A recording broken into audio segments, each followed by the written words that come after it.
Ugh, what a day, what a day. Super tired today. Let's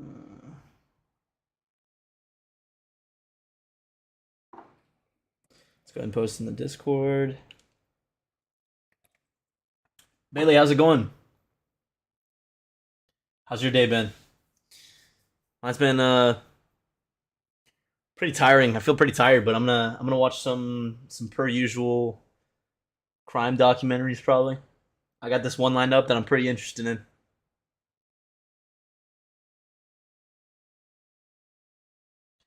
I'm gonna post this.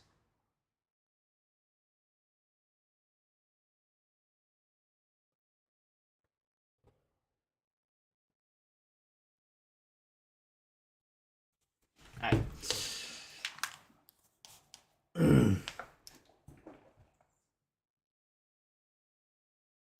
So yeah, today we got another video by it's been the same channel we've kind of been watching. I'm honestly gonna keep probably watching crime documentaries till I just get burnt, which will probably be pretty soon. But for now, I'm just really really intrigued by them. So today we're gonna watch. It is called the Disturbing Case of the Amazon Review Killer. Now, I'm not positive, but from what I've heard, basically this guy kills a bunch of people, and I guess he gets the weapons off of Amazon, supposedly, and he leaves reviews on the item after he kills with them. Pretty creepy, and I'm pretty sure that's how it goes. But I think that's why it's called the Amazon Review Killer. But anyway, let's go and get into it. Yeah, it's pretty rough, dude. Yeah, let's go and get into it. All right, this is where we're at, Mr. Collette. It's kind of a little preview to it, I guess. All right. This guy seems like absolutely crazy. On your property. Okay. We have Kayla. Excuse me. We have Kayla in your property. She was locked in a container. Okay. She has told us that you shot and killed Charlie. Okay. So at this time, I'm gonna need you to stand up and put your hands behind your back. He's already cuffed. Okay. You're under arrest. He's already right now for cuffed. kidnapping.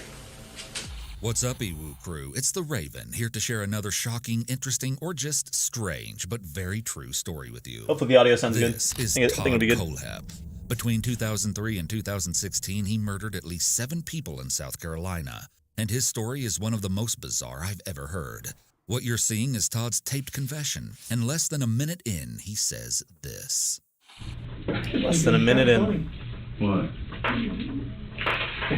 At the ending of all this, Right. you've helped us me get back with my mom, Right. and I'm helping you solve a problem that just cleans the books up. You see, Todd agreed to tell the truth about his crimes in exchange for a few things. First, he wanted to talk to his mother and give her a photograph, and second, he wanted to transfer money to the college fund of a friend's child. There's probably not a lot we're going to be able to do for you. Giving you a clear conscience is one of the only things we can. Honestly, I'm not worried about my conscience. You gave me what I wanted. What I wanted was to have the opportunity to take care of my mom, whether my girlfriend accepts it or not, to at least attempt to take care of her and her kid. Do you still want me to reach out and talk? I have not yet, but do you still want me to reach out and talk to her to see if she wants to come see you or talk to you? If she would, please. Okay, I will. The biggest thing is, please let her know that whether I screwed up, I can't fix it. Yeah, you screwed up, You'll buddy. notice he seems pretty friendly and gregarious on the outside, and the more I learned about this case, the more I realized that's kind of his whole persona. You see, if there was one word that I could use to describe Todd, it's cocky. He likes getting his way and receiving praise for his actions. In fact, many people theorize that the only victim who managed to escape Todd with her life realized this very personality trait and used it to stay alive until help could arrive. Her name is Kayla Brown. On August Kayla 31st, Brown. 2016, 30-year-old Kayla Why are we going, like, and her backwards? 32-year-old boyfriend Charles David Carver went missing. They just decided to move in together after a few months of dating, and in order to start building their new life together, the pair was looking to pick That's a up mistake right there. Few months. Yikes. extra work on the side. Kayla goes, "Oh, I know the perfect job. There's this guy, a real estate broker who I met through one of my exes a few years back. I'm sure he'll have something for me." And he did. Todd was a very successful man in the area after all, and he put Kayla to work cleaning houses for his listings. She was stoked to have the additional income, and the deal only got sweeter when Todd said he had a job that both she and Charles could take on together. This time, it was clearing brush at his own 95-acre property, which was only about 8 miles away from his actual residence. When Kayla and Charles arrived, Todd simply instructed them to wait outside while he went into a garage on the grounds to get something. As they stood alone in the creeping silence, neither one had any idea that these few quiet moments out in the middle of nowhere were the last they'd ever spend together. Oh, does he For die? the next few days, the couple's loved ones started to grow concerned. Kayla's friend knew something was off when all her calls and texts went unanswered. But even when she visited Kayla's home and left notes on her car, there was no response. Charles was very close with his mother, and they talked every day. So when she stopped hearing from him after August 31st, she quickly reported him missing. Soon enough, the couple's apartment was checked, and although they were nowhere to be seen, their poor dog was inside all alone without any food or water. No. This just wasn't like Kayla or Charles. Something was seriously wrong. Not But the even dog. when the two were reported missing, there was virtually no trace of where they could have vanished. And then something really weird happened. Charles posted on Facebook. That's right. All of a sudden, just like nothing had even happened, Charles was back on social media with posts informing his friends that he and Kayla were expecting a child, that they had bought a house together, and that they were now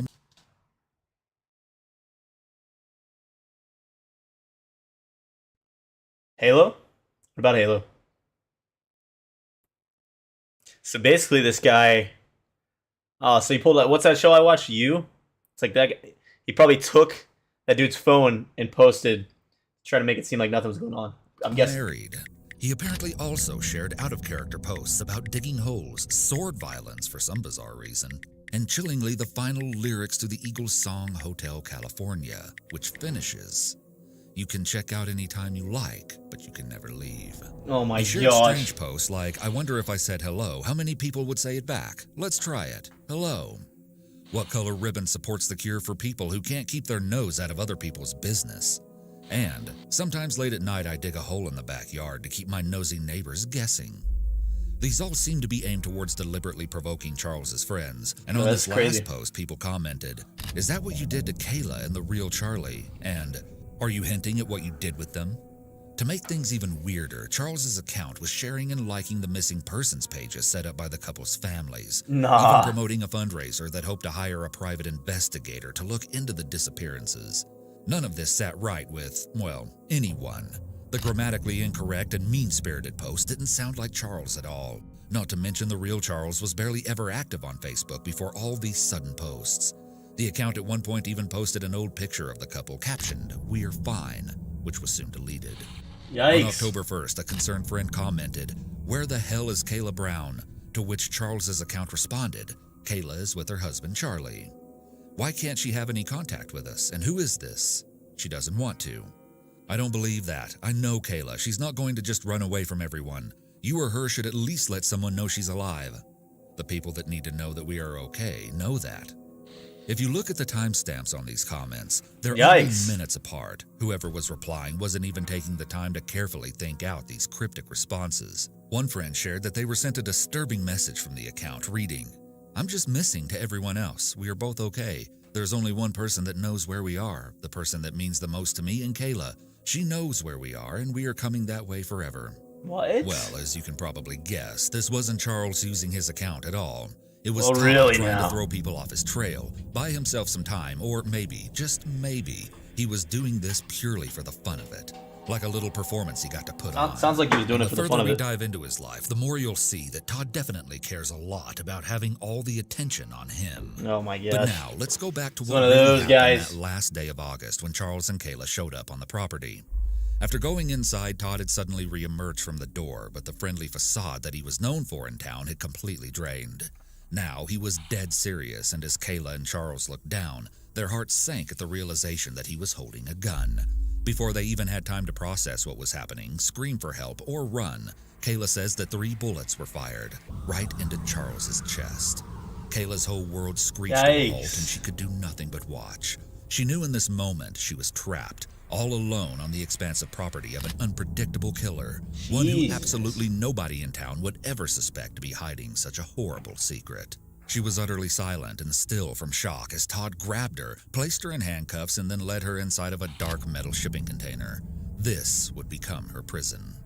She was chained by the neck, ankles, and hands and would spend all day inside the box, except for 1 to 3 p.m. and 5 to 7 p.m. At those times each day, like clockwork, Todd would come retrieve her, bring her inside of a 2-story garage on the property, and force her to perform sexual acts. She would be fed, allowed to use the bathroom once, and given a small container of water to clean herself. That's a nightmare. She looked for any opportunities to escape, but they never came. For Kayla, time was running out. This was the hell she lived in while authorities were trying to piece together the puzzle of where she and Charles had disappeared to. All the while, Todd's posts on his own Facebook account were getting weirder and weirder, and looking back, his strange and cynical words are very telling. He had some generally questionable posts like this one from September 15th, 2 weeks after Kayla and Charlie went missing. Reading the news, this person is missing, that person is missing, another person is missing. Oh wait, that person just went to the beach with a friend. Another person found with her parole violation boyfriend. In the event I become missing, please note no one would take me. I eat too much and I'm crabby, they would just bring me back. On September 26th, he once again took to Facebook to This rant. dude thinks he's him. In my family, you get backhanded for talking back or being disrespectful. Wonder what the punishment would have been if I had looted, burned cop cars, and threw stuff at people. When I messed up, Mom beat my ass. Stepfather beat my ass when he got home. Next time I went to my grandparents, I got my ass beat. You just didn't act up. These kids and adults just don't know. Damn shame, too. They might learn to appreciate if they did. Needless to say, the hypocrisy of this post is pretty ironic considering all the horrible things Todd's done in his life. On September 30th, he posted, "Just admit it, you look at the news, you see the political crap and the school shootings and just general WTH is going on. Zombie apocalypse is starting to look better and better every day." On November 3rd, he shared a post that really shows just how quick his fuse was, how he viewed almost every interaction through an angry lens, and really how much he loathed others, or maybe just felt better than everyone else.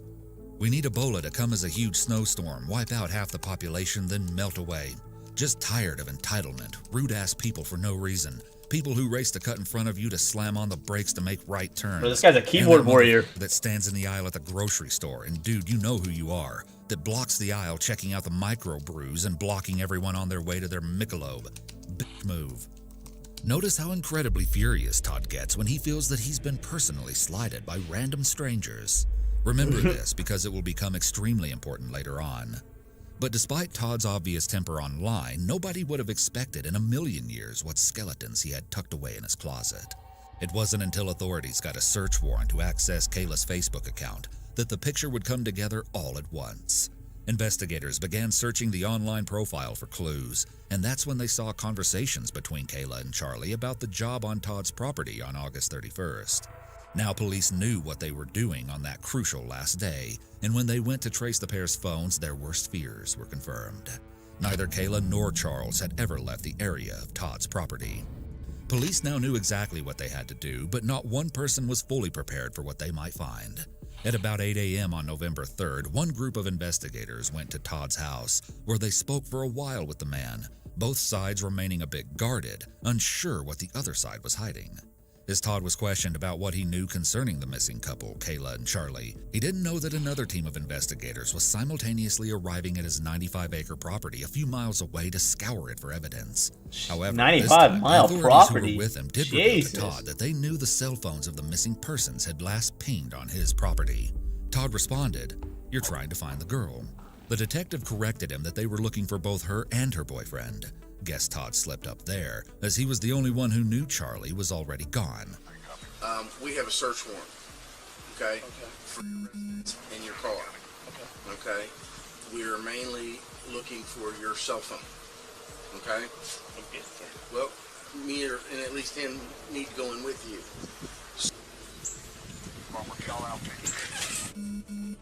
Meanwhile, not long after arriving on Todd's expansive rural land, the other team of deputies drove down its long gravel road and came upon the 2-story garage. When they went inside, they were immediately concerned to see that the makeshift living space was adorned by shackles. But then they came upon the thing that fully stopped them in their tracks.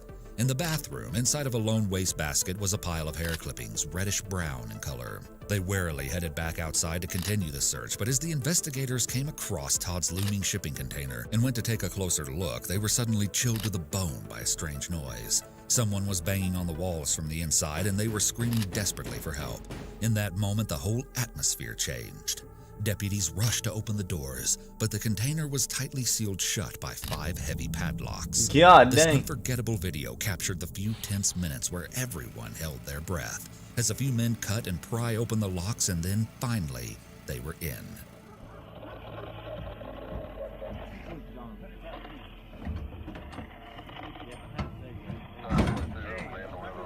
Watch out, y'all move.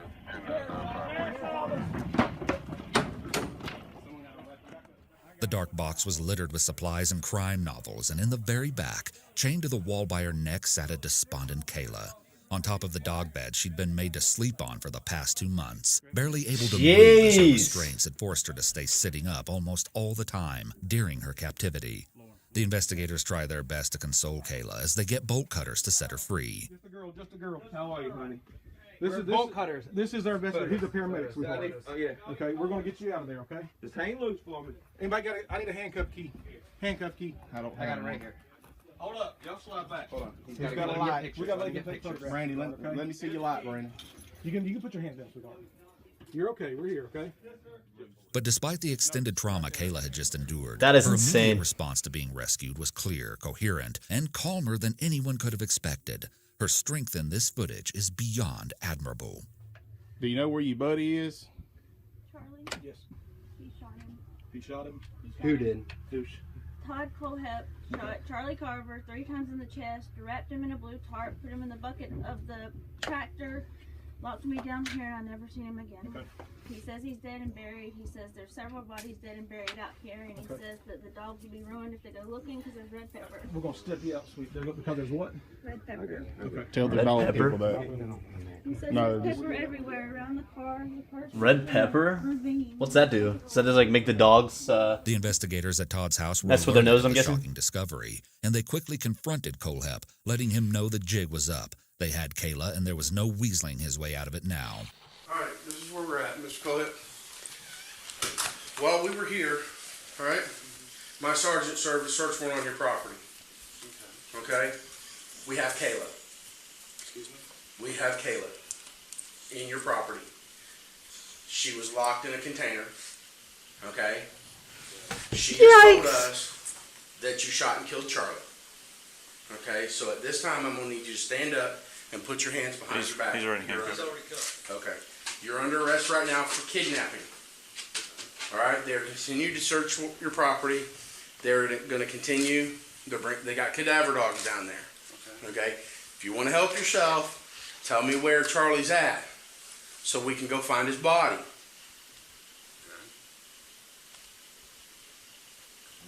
That's pretty much where we're at right now. He said okay. Okay. Do you want to help yourself and tell me where the body's at so we can go recover Charlie's body? No, sir. You don't want to? No, sir. Okay. Why'd you shoot him? I didn't shoot anybody, sir. Okay, why'd you lock her in a container in your property? I was talking about. She's on your property right now, locked in I don't know what you're talking about, huh? the container. They just got her out of they called it a specific Shipping name. container. Connex box. She was locked in a container in a Connex box. They got her. Okay, real quick. Investigators. I'm gonna There get a were quick 20 snack. investigators I'm gonna pause for just on your a couple property. seconds.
right now.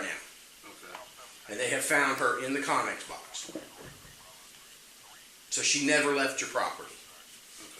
Okay. Okay? You locked her in the Connex box, and she has told investigators that you shot and killed Charlie. Okay? So I'm trying to give you an opportunity to help yourself and help us, help you find this body. Because Charlie, she's saying Charlie's body, you buried Charlie's body on that property. No, sir. So Bro, you're this guy's saying you this didn't guy's lock her pure up, evil. You didn't put her in the Connex box or anything. No, sir. I'm gonna need an attorney.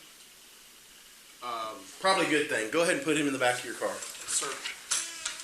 Watching this clip, Todd seems almost frozen by disbelief, That's like he insane. never thought he'd actually get caught. Authorities soon discovered Charlie's car also on the property, which Todd had spray painted and covered in debris in order to conceal it. It's kind of weird to me that Todd seems to consider himself a criminal Why would he mastermind spray paint it? and thought out all these ways to keep To, his like, dirty blend deeds in with the secret, trees? But he didn't even seem to consider the possibility that authorities could ping the victim's phones and find him that way. One sergeant would later say that he feels Todd wanted to get caught so he could have an audience and tell people about his awful crimes. I might have to agree. As she rode in the ambulance, Kayla would reveal more heartbreaking details Oh, of her gosh. time trapped with Todd. Oh gosh. One of the things I found most disgusting was the harrowing way she described the sexual assaults. No, stop. Most of the time, do whatever out of me you wanted sexually again. And I refused to do anything that you wanted. Dude, that is so traumatizing. I said no.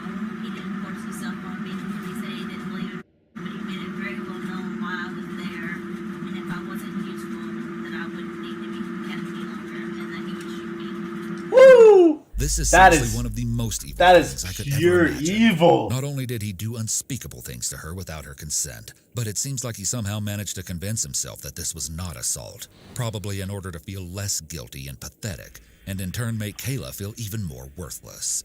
Simply unbelievable. No, that's and crazy. It just goes to show, once again, the mental gymnastics a narcissistic person like Todd would do to believe that his victim genuinely wants to be intimate with him, even though he's literally putting Kayla's life on the line if she doesn't comply.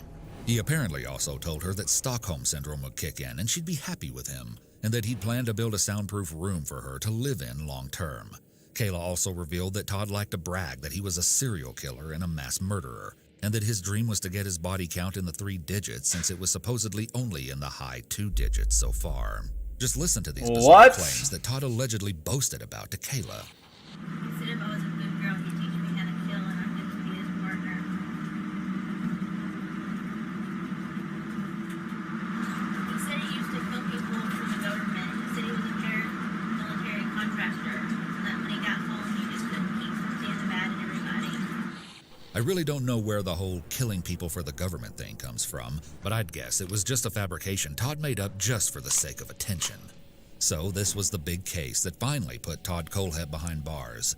But as authorities continued speaking with him, they would discover that the rabbit hole of Todd's life was far deeper and darker and more evil than they could have ever imagined. It gets worse? First of all, shortly after being taken into custody, Todd would lead police to a site on his property where 2 more corpses were found. Authorities were shocked to unearth Johnny Coxey and his wife, Megan McGraw Coxey, a young couple who had been missing since December 2015. Autopsies revealed that Megan died from a gunshot wound to the head while her husband received a fatal wound to the torso. To make matters even worse, while it was determined that Johnny had been killed immediately, Megan had been kept alive for 6 days before Todd brutally murdered her on Christmas. Upon further Bro. research, it appears Megan and Who Johnny is had this just been guy? released from jail shortly before they went How missing. do people like this And with various exist? sources reporting that they had a history of panhandling and that their baby tested positive for heroin, you kind of get the feeling that Todd specifically preyed upon people he knew were at a bad place in life and particularly vulnerable. Now, Megan and Johnny may have had problems of their own, but of course, when Todd told the story of how they died, he framed it in a way that made him look like the good guy in the situation. Well, sort of. Todd gave investigators this play-by-play in his confession. You picked them up at Blackstock, and you know what? You picked them up at Blackstock and Reeville Road, I think you said, and then. That's, well, Okay, No, where's sir. the start? I met her there, Okay, got her number. We talked on the phone for a brief moment. okay, Then I met them later on at that next to Ricky's Hot Dogs, Big Huge parking lot. They walked across. Okay. and spoke to me there. Okay. I almost thought she was going to hit on me to actually, come on, shove a $90,000 car. Bro, this that's man's not what I was ego doing. is nuts. I'm going to tell you, our meeting looked shady as shit. I understand. I mean, I got you. Told you to show up with that. In that parking lot? Yeah, and her kind of the way she was. I understand what you're talking about. Basically offered her the job, offered to let him go in and come work as well.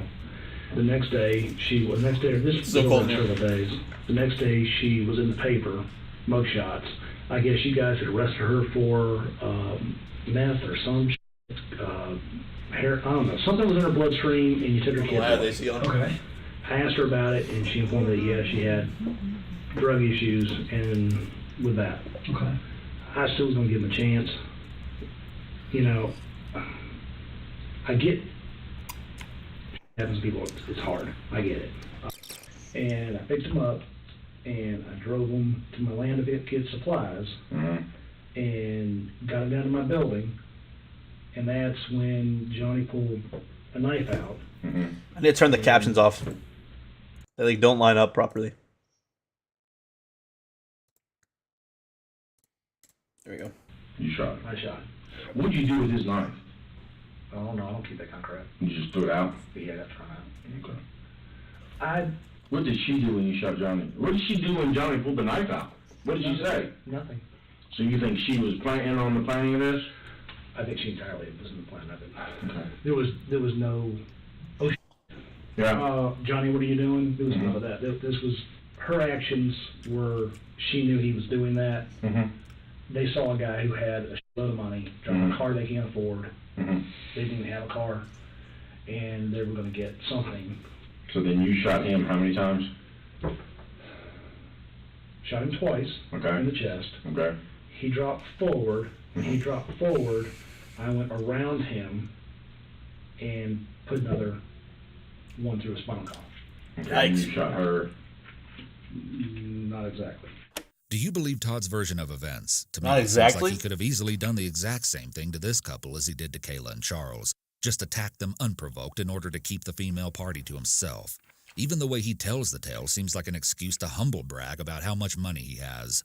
After all the heartless crimes Todd has committed against innocent people, I just don't know if I can buy this. But it is true that Megan and Johnny had a sketchy record, and it's not too unbelievable that they could have tried something. Either way, I really doubt that Todd was very upset when he got the opportunity to kill.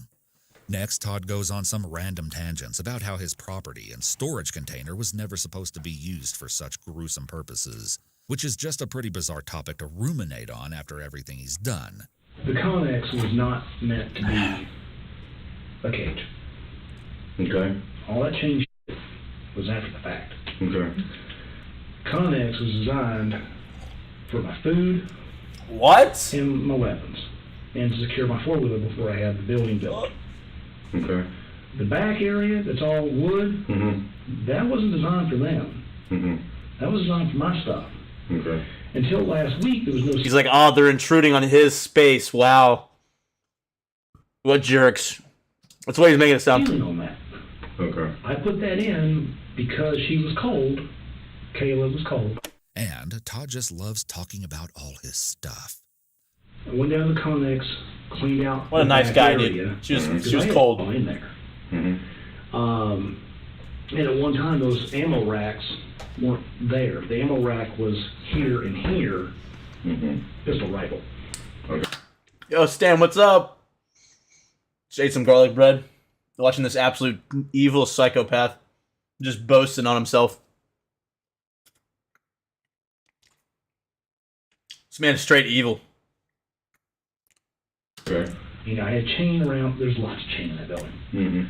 I use chain for all kinds of. There's chain in the woods where I've got Stan, you need the rundown on this one? trees with come-alongs that are starting to lean towards my fence, and I'll put a chain around it, hook a come-along to it, and start working it this way, and over a period of time, it'll fall away from my fence. Okay. So chain and cable and that kind of stuff, I got a lot of it. Okay. Okay, so far, this is what we know. He kidnapped these two people. This is some old fat dude. And he's got a major ego, right? Kidnaps this couple, basically by convincing them that, hey, we have a job for you because they're poor or whatever.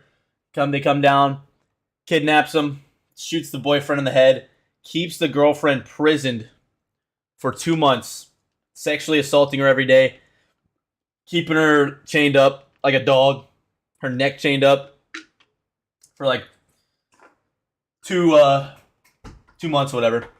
And the way they find out about him, they already told us how they found out about him. Somebody, they saw the Facebook message from Kayla, that's the girl that got kidnapped or whatever, saying like, hey, can I get a job, blah, blah, blah. So then they connected him. Then they got a search warrant. And then they found all that stuff. So yeah, the boyfriend is dead.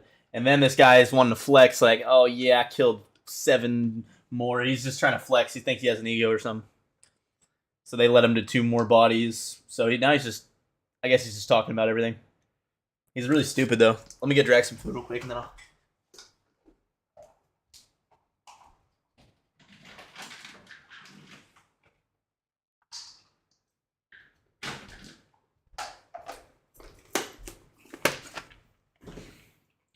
Yeah, he's trying to flex. He's really trying to flex. Dude's like 300 pounds, morbidly obese. Okay, let's pause right here. Todd is he's obviously flexing on very us. proud of all his gear, and he clearly has kidnapping down to a science. I think that's all the details. Yeah. But before we go any further with Megan's story, you need to see the backstory to all this equipment. And it's actually probably the most Oh, here we go. bizarre thing about There's this the Amazon case. stuff. The Amazon reviews. Yep, that's right. When investigators looked into Todd's internet activity, they discovered something absolutely insane. Todd had been buying the tools for his crimes out in the open on Amazon, and he left public reviews where he described What does he exactly buy, what though? he was using them for. The crazy part is, anybody who read these creepy reviews probably laughed it off as just some dark humor. No shot. Oh god. Solid locks have 5 on a shipping container.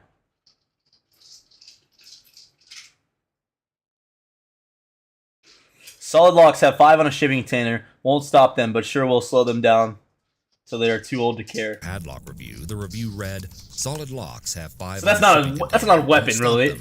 But I could see how you could take that out of context, you know? I mean, that seems pretty innocent. sure will slow them down till they're too old to care. On a fixed blade. Oh god. Haven't stabbed anyone yet. But I am keeping the dream alive, and when I do it, it will be with a quality tool like this. Okay. Okay. Dude, somebody needs to be looking at these. Dude, he gave it a 4 out of 5 too. No, that's crazy. Haven't stabbed anyone yet, but I am keeping the dream alive, and when I do, it will be with a quality Nah, tool that's like crazy. this. On a master lock. Works great. Works great. Also, if someone talks back, go old school them by putting this in a sock and beating them. They will not appreciate the hardened steel like you will. Great. Also, if someone What? talks back, go old school on them by putting this in a sock and beating them. They will not appreciate the hardened steel like you will. Works great on. Looks like he said shipping container. Keep in car for when you have to hide the... Keep in car for when you have to hide the bodies and you left a full-size shovel at home. Does not come with a Mitch. What? No shot. No shot. Are you kidding me? The bodies, and you left the full-size shovel at home. Does not come with a midget, which would have been nice. Works excellent. A chainsaw? Works excellent. Getting the neighbor to stand still while you chase him with it is hard enough without having an easy-to-use chainsaw. No. Dude, no. I guess I could see how you could take these in like a joking manner, but like the fact that he was actually for real is crazy. No, that's crazy. Getting the neighbor to stand still while you chase him with it is hard enough without having an easy-to-use chainsaw. It's blacker than my soul and priced right. There was even a review that read, "Now my locks have locks. Place is Hotel California now." Guess Todd was a big fan of that Passion song. from a Mountain Dew can. What would you have thought if you saw these on Amazon? Would you have been concerned or just brushed it off? Either way, all of Todd's reviews I don't know. I probably would have brushed him off. I probably would have had to brush it off. I probably would have been one of the stupid ones. The shovel one, though, that I would have probably hit the little report button. Yeah, I saw the raise one. It's bet every bet I put in tonight's just done. just I'll have further to take a little bit of demonstrate time how off. smart and funny he fancies himself as, and how much he wanted to brag about his crimes, even if he had to do it in this roundabout way. But moving forward with Todd's 2015 crime, this next clip is very disturbing and disgusting. As Todd describes how he decided what to do with Megan. Do I want to watch this? It really feels like he views his victims as nothing more than objects which he can dispose of whenever it gets inconvenient. Do I really want to watch this? For him. Should I skip this part? I don't know what to do with her, man. One side, I really want to drop her. The next side, I really... It's not sound fucked up. I kind of want to save her ass. Let me back up real quick before we go that far. Because we were talking about Johnny. Okay. The girl that was with Johnny, did you shoot her? Not at that time. Okay, what happened with her? She panicked, but then I told her to sit down. She sat down. Mm-hmm. Went ahead and cuffed her. Mm-hmm. Patted her down. Mm-hmm. Told her I wasn't going to hurt her. Mm-hmm. She calmed down, Mhm. and I actually took her to the Connex. No, that's not true. I had her lay there for a while. I didn't know what the hell to do with her. I didn't want her in my Connex because I had stuff in there. I didn't know what the hell to do with it. Mm-hmm. Putting her in with my guns is not a good move. I understand that. I actually had to go. For the first time, I was having a little bit of a panic of what the hell do I do with her. Mm-hmm. Put her here, put her there, drop her. What the hell do I do? Do I call the cops? I got illegal guns. How the hell does like the cops like just so nonchalant about this? I'd be like, bro, what? I told her I wasn't going to touch her, wasn't going to do anything to her. Just calm the hell down and let me sort this shit out. Mm-hmm. Somewhere between I did that, when I shot him, set the back tight in the back, got her to calm down, and kept coming back and forth trying to figure out what to do, but I had her cuffed, and she wouldn't go anywhere. Eventually, I went and, I want to say I left her on that floor for a while. I left her on that floor cuffed. I wouldn't let her, because I didn't know what the hell to do with her. I didn't want her in the building. Okay. Got the tractor, got it out of there, picked the body up, and was trying to figure out what the hell to do with it. This is Johnny's body? Yeah. Okay. Like I said, Bruh. I was a meltdown.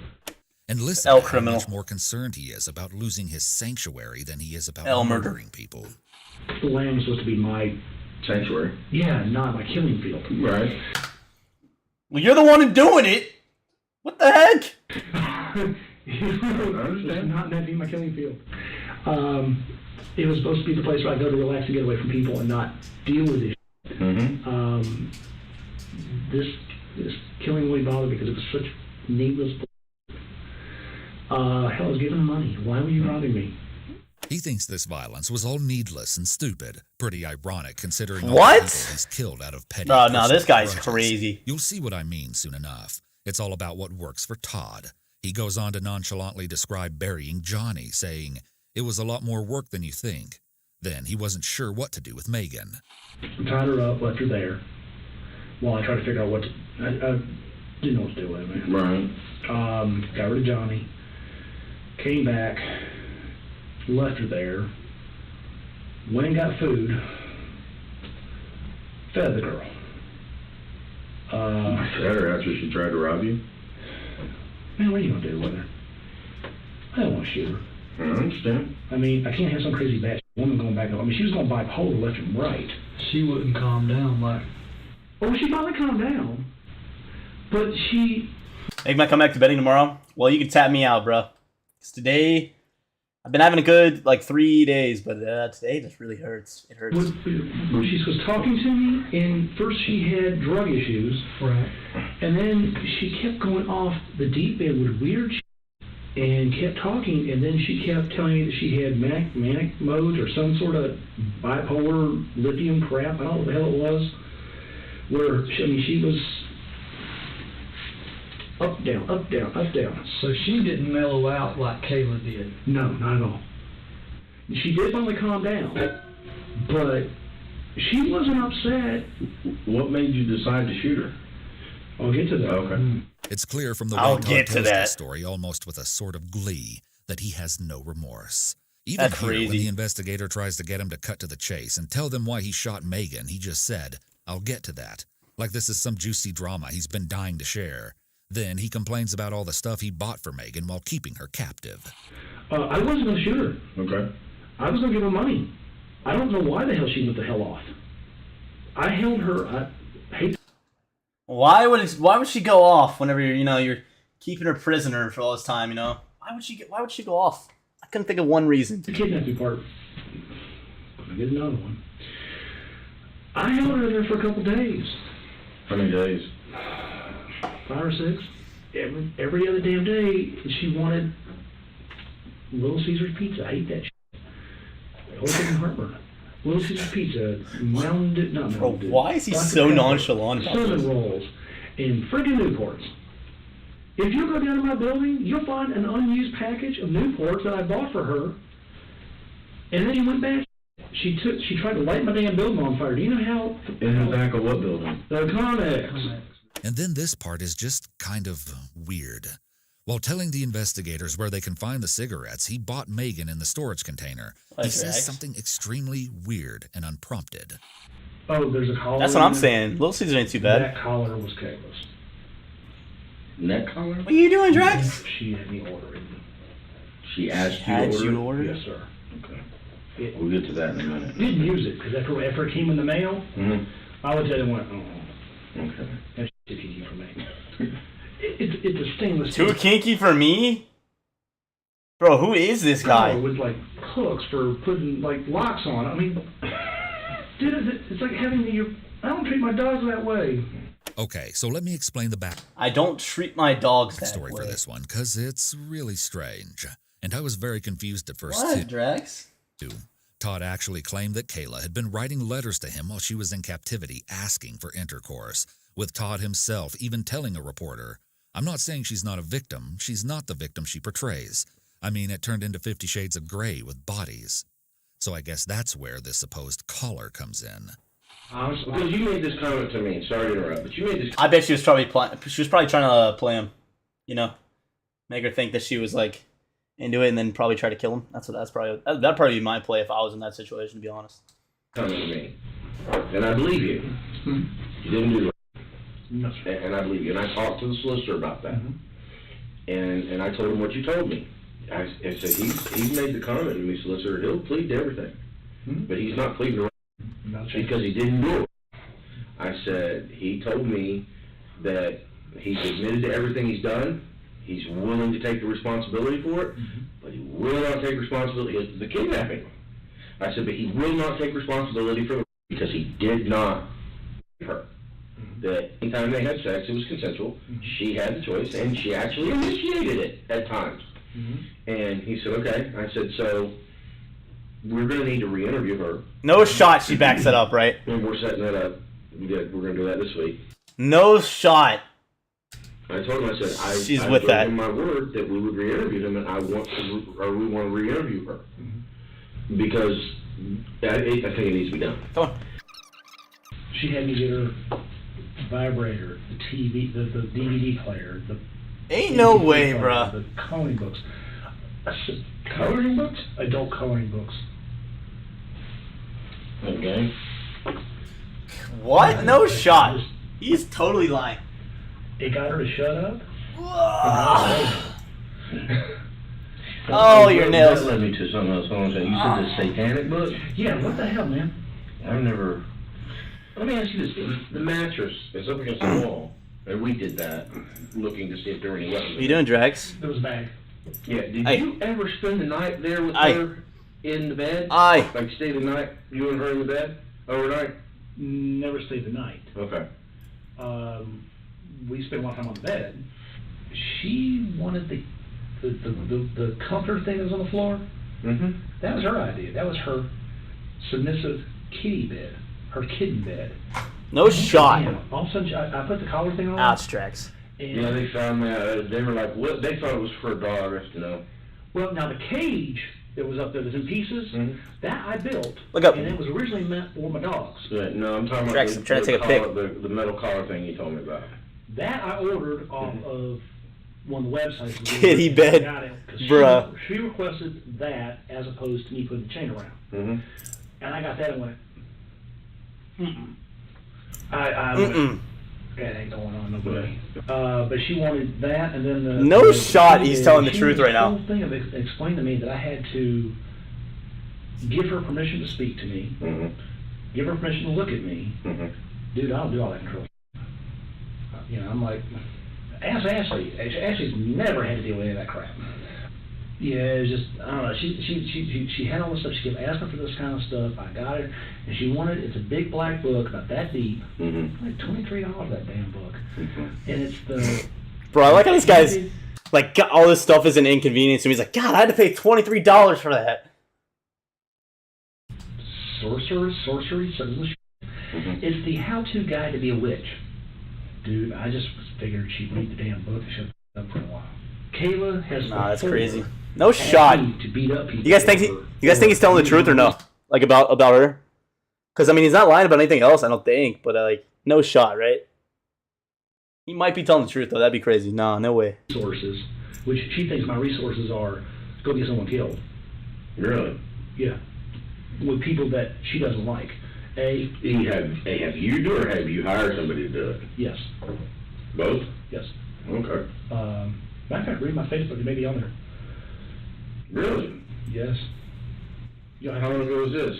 Well, I blocked her after all this, so that it wouldn't know. Because I mean, literally. Well, we have her Facebook page. Then you have it. Okay. It'll take you forever a damn day to go through it. Okay. But go back to the messages. Really? In her phone messages. She supposedly had money in her car, and the guy took her money, but that's bull. And then she wanted me to either use my resources to either have him killed, or beat up. I believe he was beat up. Hey, she now. wanted me to use my resources Drax. to have him off or go do it. Kayla uses the in her legs to get dumbasses to go do it. And God, she's fat. That's what I'm trying to say, that she's going to use that to get Dustin hurt. So, yeah. Dude, I really don't know. Leave it at that out of respect for I wonder if they interview her. But I haven't seen any of those letters or anything to suggest Kayla was there consensually. Oh, okay. What I will say is that even if such letters existed, who's to say that Kayla wasn't just appealing Right. to Todd's ego to stay in his good graces and Yeah, save her that's own probably what life? it was. After all, she herself has stated, That's my bet. I realized it was easier if he thought things were going his way, so I made him think whatever I had to. Plus, yeah. Todd had reportedly warned Kayla that there was a woman who he'd kidnapped before her who hadn't been so lucky to make it out with her life, which brings us back to Megan. Unsurprisingly, Todd said a gross and totally unnecessary sexual remark about Megan, too, during his confession. Told her basically that if she would just chill the hell out. Mm-hmm. You don't know me. You don't know very much about me. You don't have. And last time I could check from what was online, she had a warrant where they were looking for her ass. Mm-hmm. I'll give you an envelope for $4,000. I'll drive you up to Dayton, Tennessee. I'll drop your ass off somewhere. If you got any common sense on this planet, you'll go left and I'll go right. What'd she say? Oh, she got so excited I got my sucked. She did? Yeah. Okay. And it wasn't bad. I told her I would give her $4,000 and basically release her in Tennessee. Just go. Please, go. Don't come back. It's cringy and horribly sickening at the same time to hear him Bro, talk this so proudly dude. about these things. It's like he thinks the investigators are his buddies, which just shows how large his ego truly That's is. what I'm saying. He goes on to say that he thought his plan to set Megan free would work since she didn't really know who he was, and because of her sketchy background, she probably wouldn't want to go to law enforcement for help. But somewhere along the line, What Todd happened? changed his mind. So with Megan, you made her the offer of the $4,000. Keep your mouth shut. I'll take you to Tennessee. $4,000 ain't keeping my mouth shut, Todd. I hate to break it to you, buddy. That's only like, a few months rent. Some Apex packs. Like that ain't gonna last me. I ain't gonna keep my mouth shut, Todd. Drop you off and leave you. Drop you off and leave you. You go one way, I'll go the other way. Totally. What made that change? What happened? What do you mean, what made that change? Well, she ended up dead. Oh, you mean what word proceeded? Yeah. That makes sense. Why does he really does talk to him like they're his buddies? It's so weird. The weather went.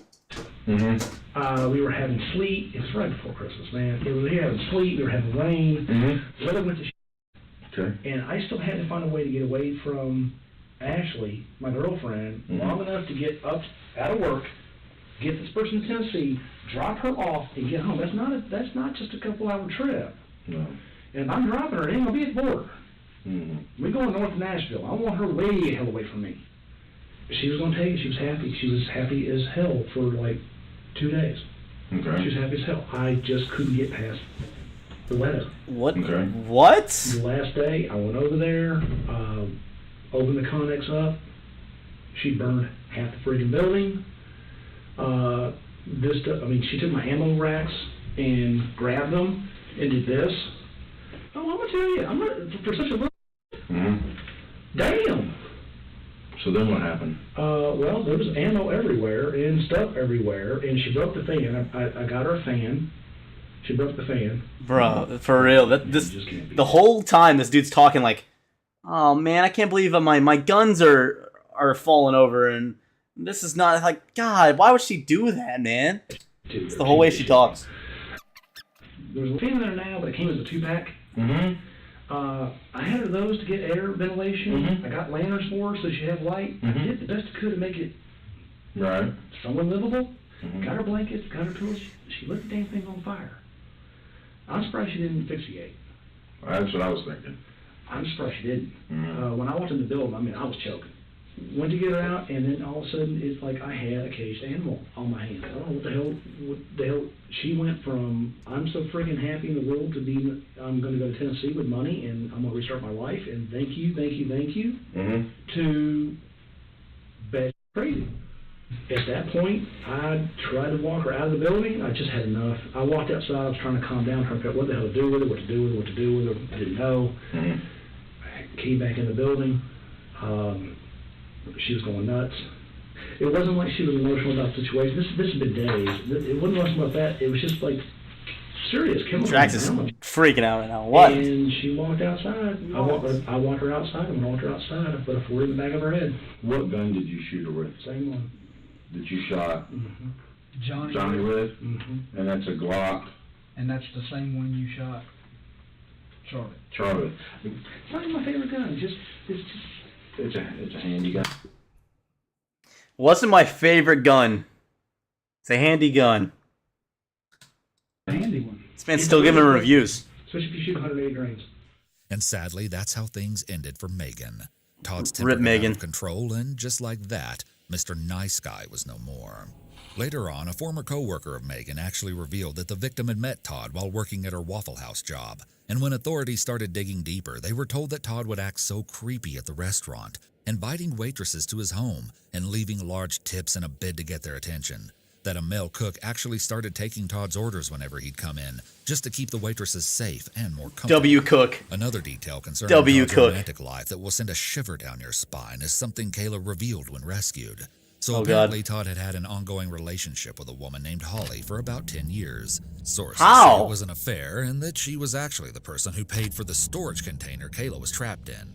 But Holly never suspected that her lover was hiding a gruesome second life from her, saying only that he gave her a lot of attention and made her feel very important. However, when Holly found out about Kayla's kidnapping and watched the footage of her being transported to the hospital, she was left speechless at this line. Some girl named Holly, he's supposedly planning to kill her. Who knows how many more victims could have fallen Yo. prey if authorities hadn't stepped in to stop him. Even God, Kayla could have imagine been days seeing or that. hours away from becoming another voiceless victim of Todd's unpredictable wrath. But you know, all these Imagine you're stories of Holly how creepy seeing that. Todd was, while also simultaneously being a respected businessman in the area, really caught my attention. But to understand how this masked monster was made, I had to take a look back at his early years, and although the Let me guess. He had an abusive dad. things he Wait, did even it's my back bad. then left me at a loss for words. It all led up to his most brutal crime of all, a quadruple homicide, one that plagued and puzzled the community for 13 years and wasn't solved until Todd proudly confessed to police during his interrogation. We'll be going over that infuriating footage next, but first you really need to understand the absolute disaster that was Todd's childhood. Todd was born in Florida in 1971, but raised in South Carolina and Georgia. Florida man. He didn't have the most normal childhood. Hey guys, you know as his I'm a parents Florida man, right? I was born in Florida. I was a Florida man. marriage was crumbling, and they were divorced when he was still But I'm a baby. good Florida man. Growing up, Todd reportedly loathed his stepfather and wanted to live with his biological dad, despite having seemingly no contact with him for about Should I 8 give Drax more years. food or no? And because of these She's getting kinda unfortunate chunky. circumstances, or maybe something that had always been broken within him, Todd started to behave in very concerning ways early on. He was violent. Dude, wait till you towards see other some of these children. dude, Starcher, I got a whole album for my emotions, right? Like just for you were born there too? W. Florida men. You know, for the thumbnails, bro, I got some bangers, bro. Here, I'll just preview like one real quick. Hold on, let me preview one. I'll just give you guys like one preview real quick. It's like I think 94, just different emotions. It was like 93, 94. Find a good one, hold on.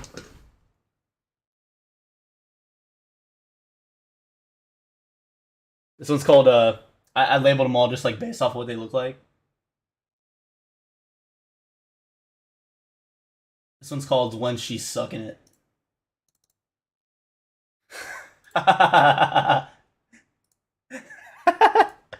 Okay, back to the show. Showed signs of severe emotional and mental instability. He would destroy classmates' property at school and was actually sent to a mental facility at the age of 9 due to his sudden explosions of anger. Throughout this counseling, Todd was described as being preoccupied with sexual content at a disturbingly young age. If you're a true crime fan, then this won't be surprising to you at all, but Todd was also known Yeah, I'll show you one more. I'll show you one more. Animals as a child, often a telltale What I miss? psychopath. Not only did he heartlessly shoot a dog with a BB gun, what did he do? also killed his sudden explosions of anger. Throughout this counseling, it always starts with them killing animals, I swear. That's how the serial killers are born. Circumstances, or maybe something that had always been broken within him. Todd started to behave in very concerning ways early on. He was violent towards other children and showed signs of severe emotional and mental instability. He would destroy classmates' property at school and was actually sent to a mental facility at the age of 9. So he was just born evil. Sudden explosions of anger. Throughout this counseling, Todd was described as being preoccupied with sexual content at a disturbingly young age. If you're a true crime fan, then this won't be surprising to you at all, but Todd was also known to be extremely cruel to animals. Bruh, it's always gotta be the animals, bruh. Of a psychopath. Yeah, Basil. Not only did Basil shot his dog in the eye. he heartlessly shoot a dog BB with a gun. BB gun, but he also killed a goldfish with Clorox Oh, it's literally bleach Basil. because he wanted a gerbil instead. He even locked Bruh. a young boy in a dog crate and rolled the cage while laughing until the child was in tears and begging. Jesus. Todd's father would. How do you not like? lament that the How do they not find these kids and they're like? How does their parents not just like? All right, this is a dud. This is the bad one of the bunch. only emotion his son We gotta was put him capable down, of was you know? anger.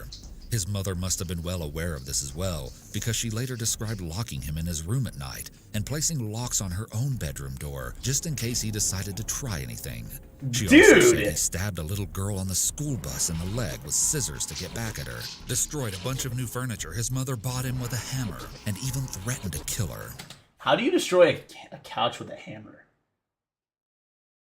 Am I stupid?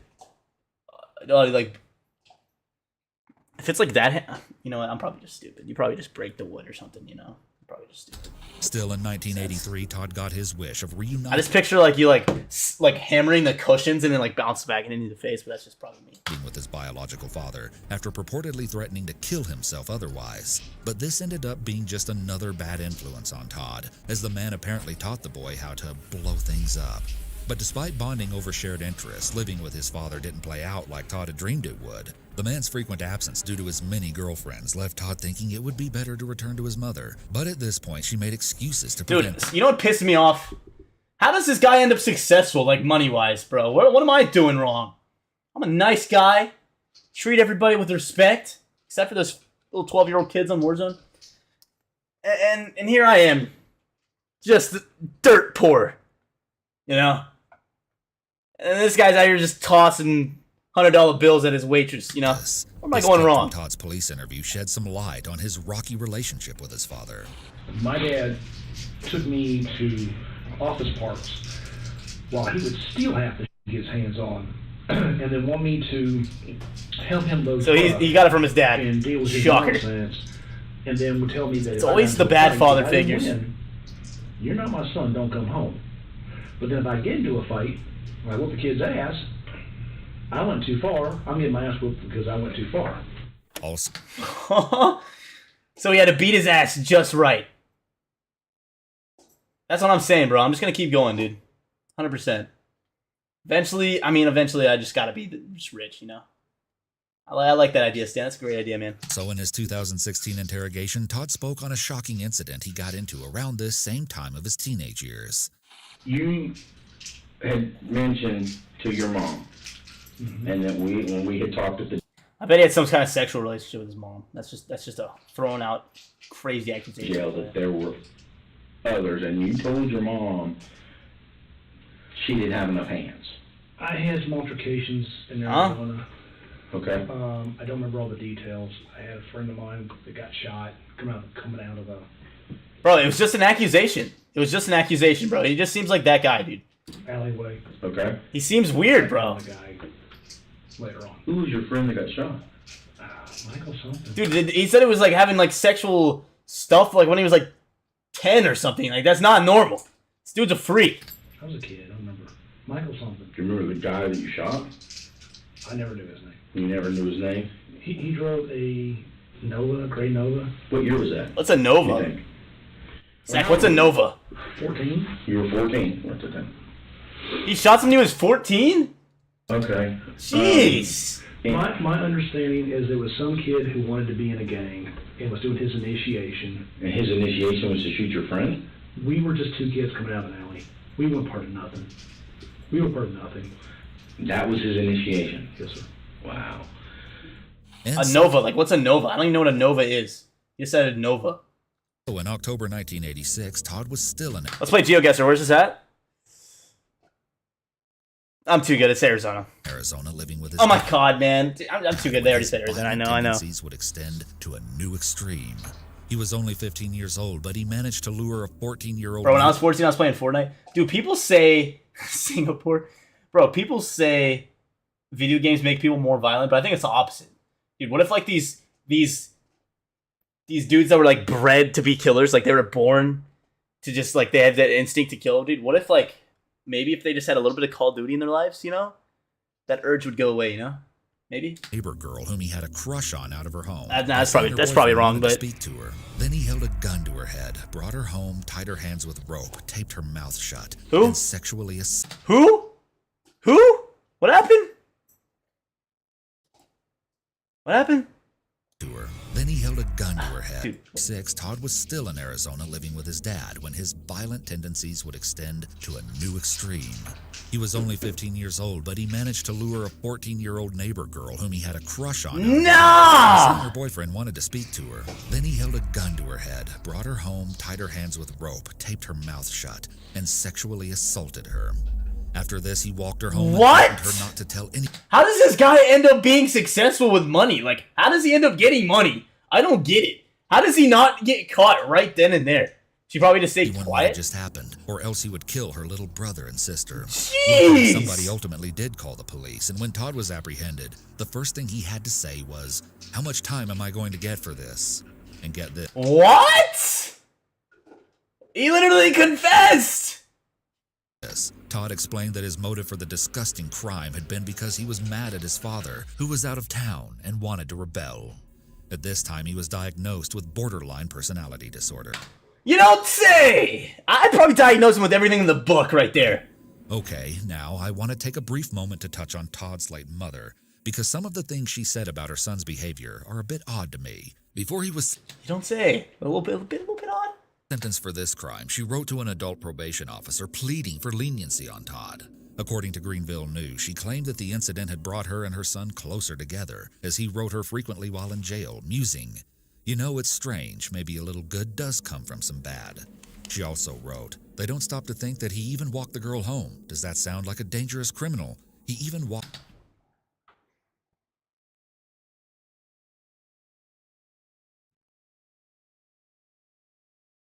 Nah.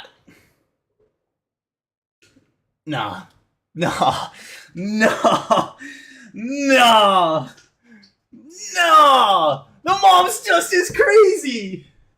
They didn't stop to think that my little boy, my little Todd, even though he held a gun to her and sexually assaulted her and said that he would kill her little brother and sister, he walked her home. What a nice boy. Does that sound like a dangerous criminal? That's my little Todd. He treats women with respect. Walk the girl home. While she may have had decent intentions, I just feel like a statement like this would be a slap in the face to the teenage victim and her family. You don't say. Ultimately, it was You don't recommended say. that Todd be tried as an adult, with Yeah. one neighbor even describing him as a devil on a chain. I'm really trying. I'm trying to piece together how he ends up becoming this old dude with money. What? Here's what I find really interesting. When evaluated, Todd was found to show deep emotional The raging bull position? I'd look it up, but I don't want to find some weird stuff. I probably don't. disturbance, but not I've heard of it. I feel like psychosis. This would seem to suggest that Todd was not, in fact, out of touch with reality, which makes his detached behavior that much more chilling. Overall, the psychiatrist determined that Todd had an inflated ego and was extremely rebellious He's towards just that authority, crazy. someone who generally feels like he should be in control. And there's one other key element that might play an underlying role in all of these big ideas Todd holds about himself: his IQ. When tested, Todd was found to have... What do you guys think? What's his IQ? I'm gonna say, just because they mention this, it's probably super high. I forget what like a super high IQ is though. I'm gonna go 152. I forget what a high IQ is. I think that's high. That's like really high, I'm pretty sure. I bet it's 152. Is that perfect though? What's perfect? 200 IQ has got to be the highest, right? Because people say 200 IQ plays. 300 IQ, 400 IQ. I'm going to go with 152. 152 is way too high. 160 is Einstein? have an above-average IQ of 118. Okay. I thought that was going to be like insane. I probably have at least a 130. Let's be Although, honest. interestingly, his high school teacher reported poor academic performance. It seems to me like Todd just felt like he was better than everyone, above the He thought he rest was of the him. crowd, and rather than apply his intelligence towards positive goals, he used it to manipulate people and orchestrate heinous crimes. In this case, even the juvenile probation officer would end up recommending adult incarceration, as they did not think Todd's deep-seated issues could be solved easily, and Todd agreed to plead guilty to kidnapping in exchange for the sexual assault charges to be dropped. If that's infuriating You could just trade it like that? to you, you're not Nah. wrong, as one probation officer went so far as to say this was a travesty of justice. Another official declared You don't that Todd had say. little to no conscience and presented the greatest risk to the community. It appeared that Todd believed the world So how does, like, whenever people start going missing around this dude's, how do they not just be like, okay, that's a little suspicious. This guy that we've known since he was 14. owed him something. Very few held hope that he could be rehabilitated. Well, as much as we can wish someone I had gotta locked know. Todd up for longer so he couldn't hurt anyone else, that wasn't the case. I gotta know how he just becomes, Unfortunately, like, he only received a 15-year sentence, and when he got out 15. at 30 years old, he moved back to South Carolina and was placed on the sex offender registry. Interestingly, while incarcerated, Todd had only been cited for violent behavior in the first few years of his stay, but throughout his 20s, he had no other records of disobedience, almost like Todd had learned how to put on a friendly act.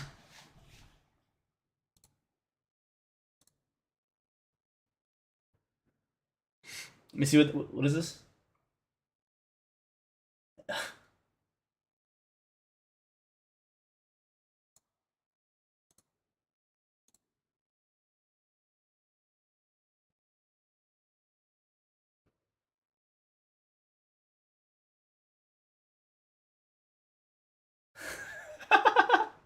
Okay, that's actually pretty funny.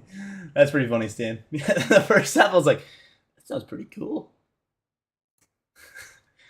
In order to get what he wanted. Upon release, Todd hit the ground running, paving a new life for himself. He had earned a bachelor's degree in computer science while in prison, and in 2002 he got a job as a graphic designer for a sports apparel company. Todd went on to get another degree in business what? administration marketing, and in 2006 he applied to receive a real estate license. But there was one little problem. Applicants were required to explain any history of criminal convictions in order to obtain the license. How'd he get out of this one? However, Todd had a clever plan. Oh, gosh. There was no background check in place, and so when Todd explained the felony on his record, he twisted things to sound way better for him than the reality. He painted it as a petty argument between his teenage self and his girlfriend, saying they broke up, and then her dog got loose, and then when they were looking for it, the girl's parents got worried and called police. He said the only reason he had a gun was due to concerns over gangs in the Phoenix area, and that the kidnapping charge Who's was due to him buying telling this? her not to move while they talked this out. So, yeah, just a complete lie, but a very deliberate one which fit all the parameters. People that would fall for that reasonably stuff? Explain his charges without revealing Nah. the awful, ugly crime he actually committed. Nah. Well, this fabrication worked out for Todd, and after getting his bearings in the real estate scene, he even started his own business. Real called estate. TKA Real Estate. which Real employed estate. about a All right, dozen I gotta get into real agents. estate, His career guys. was booming, and on the surface, he seemed like a pretty charismatic, hardworking guy to those around him. But still, his darker side leaked through the cracks at times, and people soon started to take notice. Co-workers were very uncomfortable with how he would casually watch inappropriate adult videos at work for hours, and some women felt uneasy at the sexual Bruh. windows he made. That's not a red He flag, even made a guys? distasteful joke on his firm's website that he motivated workers by not feeding them. Apparently, he was very open about his status as a sex offender, but would claim the charges stemmed from a girl's dad getting mad and overreacting after the teens took a joyride together. Again, very far from the truth. Dude, there's just so many signs. Todd had glowing How reviews, does this was stuff not get described by prevented? many associates as very personable, and even got recognized as the top-selling rookie agent in his region at one point. All in all, his strange habits and unusual quirks were chalked up to, well, just that. So it wouldn't be until his 2016 confession that authorities would find out a brutal and high-profile quadruple homicide that they'd been struggling to solve since 2003 had been all Todd's doing. Are you kidding me? No. These guys suck. What I want you to do is tell me from the very beginning about Superbikes. It was a warm afternoon in November 2003, Spartanburg County, when an unsuspecting customer walked into the store, Superbike Motorsports, only to be faced with a horrifyingly gruesome scene. All the employees staffing the shop had been shot to death. Terrified, the customer quickly called the police. How does nobody find this? He gets shot in the middle of a... What? Over to inspect the bloodbath.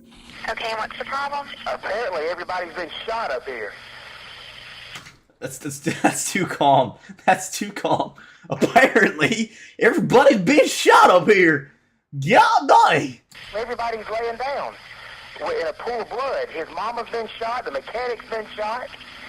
Bro, they shot up a... It's like a Firestone, bro. As the shop's owner, his oh, man had a Braves hat on, dude. He didn't even get to see him win a World Series. Loved ones grieved and hoped for justice. The killer behind such an audacious and reckless shooting somehow managed to slip through the cracks. And as years went by and authorities racked their brains fruitlessly for answers, going down a few dead ends in the process, they had no idea that the real monster behind this notorious unsolved crime was hiding right under their noses the whole time. How does nobody find this? Respected member of the community. L detectives, bro. Make me a detective. I'll figure it out. Interrogation, they're finding out. Let me just start searching through the people in our neighborhood and be like, ooh, felony charge, sexual assault 15-14. I might take a peek at that guy.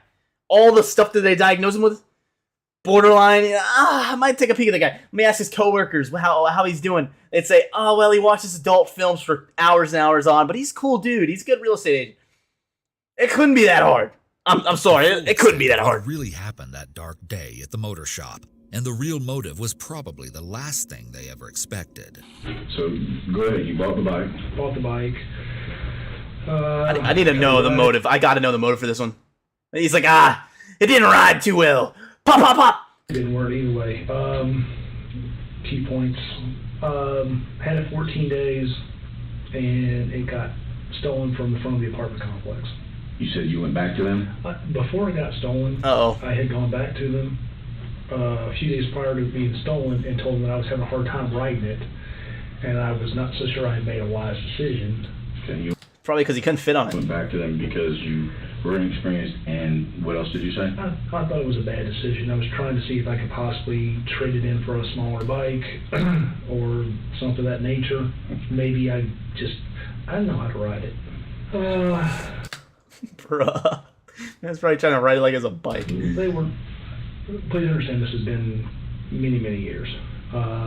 They proceeded to give me a little on the rude side about my inability to ride that kind of bike. Oh no. It was Keith up front, bro. He cracked a joke at him. And it was game. No one ever taught me. So, I mean, I know how to operate the clutch. Man, imagine not knowing how to operate the clutch, bro.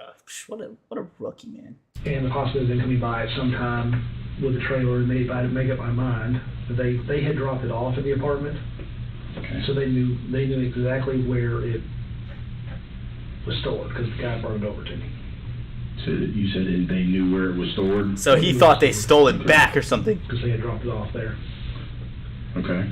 2-3 days later, it came up missing. Oh, so you thought they stole it back? Police report. As far as I know, they never found the bike.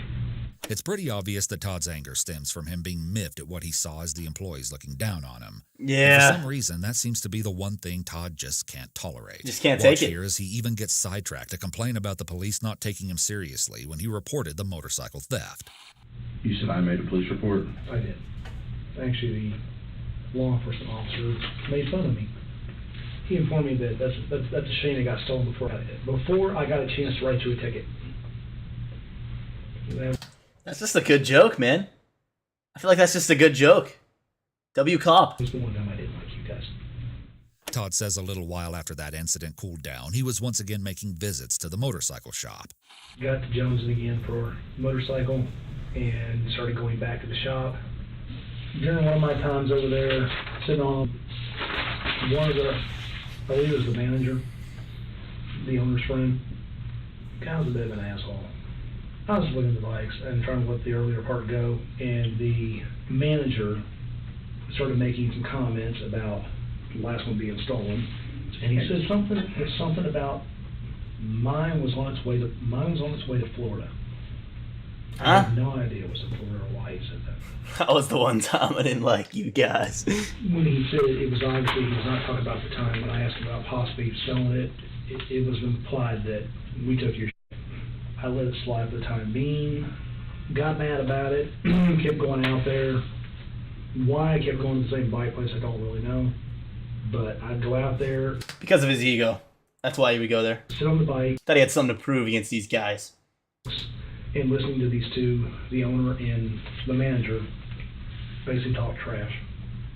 I would talk, dude. You already know that we'd be talking so much trash about this guy.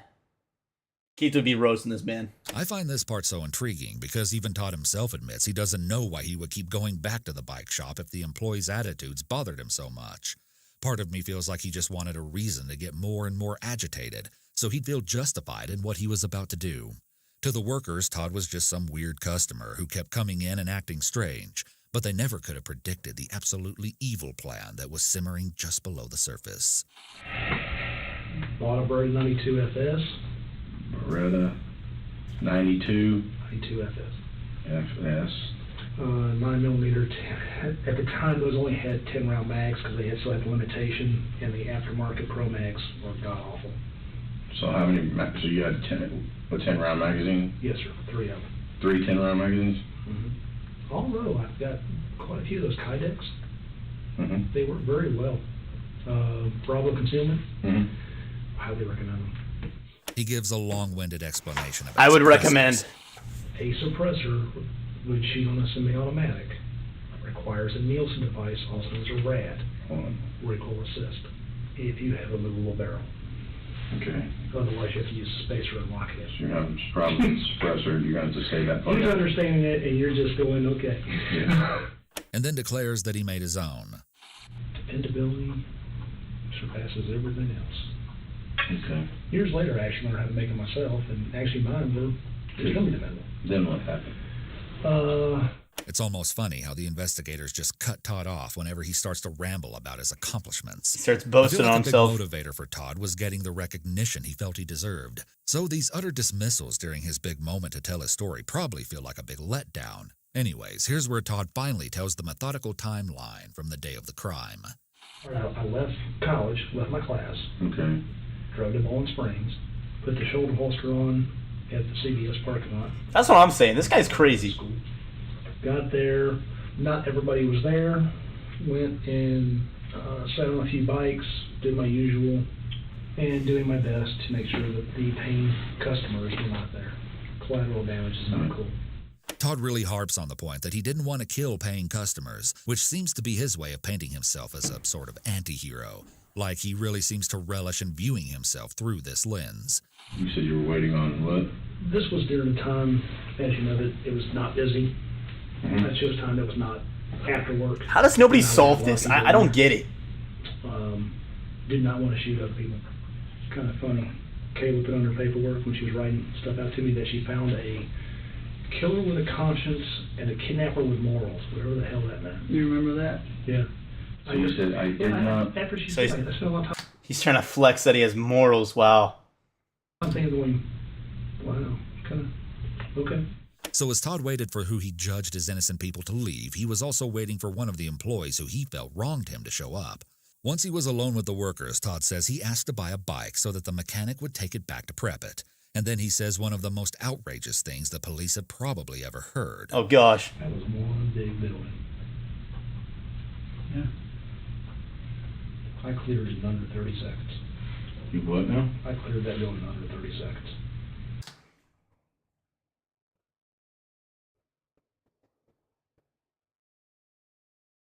What do you mean by that? You guys would have been proud. What? What? What? Dude, if I'm that cop, bitch! I'm sorry, but you guys would have been proud. He doubled down on it? The interrogators brush off his comment, and his story continues. Dude, you don't brush that off. Dude, man probably thought he was playing Rainbow Six Siege, bro. He says he wasn't even slide canceling. I already know. First went to the back where the mechanic was prepping a bike. Okay. Walked up, pulled out the He's barrage, waddling, bro. put the safety off, shot the mechanic twice. Downward angle. He was beneath me. He was Dang. crouched down on this side of the bike. Bike was here. I'm on this side. So wait, was this not like in a populated area? Like, how does nobody else hear these shootings? No? Was it just not in a popular area or what? And I believe it was two shots. Here he brags about how good his shots were. Man. I got him two lung shots. Man, this guy really thinks he's that guy. I got each lung. He thinks he's that guy. 2 lung shots? Yes, sir. If you can get up from that, I'm impressed. This guy really thinks he's that guy. He offers up the reason why authorities weren't able to find fingerprints and Oh, let's hear it. brag once Because I wore gloves. I'm so smart with my 118 IQ. The reason why you didn't get any fingerprints is on the door, I used my knuckles instead of my hand to open the door. Wow. Yeah, this guy's so smart. And the reason you have no prints on me, I guess that's true. Yeah, I guess that's true. Gunshots, though? I guess. shell casings. Mm-hmm. Oh, the suppressor. Oh, yeah. Oh, yeah. I forgot the suppressor. Okay. Even in practice. Okay. It's kind of crazy, though. It doesn't get fingerprints. That's why I don't have to worry about picking up shell casings. If you wear one pair, you can still have a latent print because of the acids in your finger. In regard to that, when they touch, you still, if you had any chemicals on the outside of that. Dude, shut up. How do you just sit here and listen to this guy? Just shut up, fatty. Stop. You're not him. You're not that guy. You can't put a print on it even though you had gloves. If you wear a glove on top of the glove, it causes friction between the two of them and negates that. So when you're talking about gloves, you're talking about... This guy thinks he's so smart, dude. But if you wear 2 pairs, not one pair won't work. So you use 2 pair of gloves? Yes, sir. Latex gloves. After that, Todd went to find the other victims. He's so smart. At that time, all 3, manager, owner, and the mom, they had heard the gunshots in the back and were coming this way to figure out what had happened. All of a sudden, I had 3 people in front of me. Mom was the closest, and I shot her 2 to 3 times in the chest. Not my best work. Her pattern was horrible. Dude, this guy really... Oh, yeah, you just make me so mad. Surprised. 3. And her being there, my pattern was horrible. In Not my best work. chest. Nah, that's Not crazy. my best work. The pattern was horrible. That's actually You just could truly crazy. see Todd's narcissistic side coming out in these words especially. Is actually The whole so thing was annoying. just like a game to him, and he really wants these officers. By far my most hated criminal we've seen so far. She fell. God, look at just the way he sits, bro. It just makes me mad. Son and manager, the owner and the manager. Dude, there's no way I'm getting 1v4. That's all I'm saying. There's no way I'm getting 1v4. If I'm not one of those first 2, this guy's dying. I'm taking him out. There's no shot. No shot. I'm getting 1v4 right there. For the door. As long as I'm not the first dude or the mom, I'm not losing that. I'll outrun him. There's no way he's catching me. 2, I'll take the guy out. I'll take him out. I mean, I know I said I was a little scared to fight a hippo. This guy's pretty close. But, I mean, I think I can take him. At that range, they should have ran to me, not away. What? Oh, so they were like close to him. They were way too close. When I came around that door, it was boom, 3 people right there. Okay, so then what happened? They ran to the door. They ran to the door. In the process of that, I topped a few rounds, topped one. I don't know which one was which. In the process. of them running. Running. There's no way I'm losing that, bro. There's no way. You can almost see Todd's impatience here. He really wants to tell his story. It's like this confession is the performance of his lifetime. Yeah, he and really doesn't thinks look it too is. Happy to get interrupted. It's like, God, come on, let me tell my Anytime he tries story. to go off on a tangent, the investigators pretty much ignore it and bring him back to the straight facts of the case. Then proceeded to go, did a reload. He did a reload, and he still got the last guy? This guy was still running. This guy, but when I hit him, he crumpled into the doorway. Okay. When I did my reload, before this guy got out, I put 2 in him before, and he actually fell outside.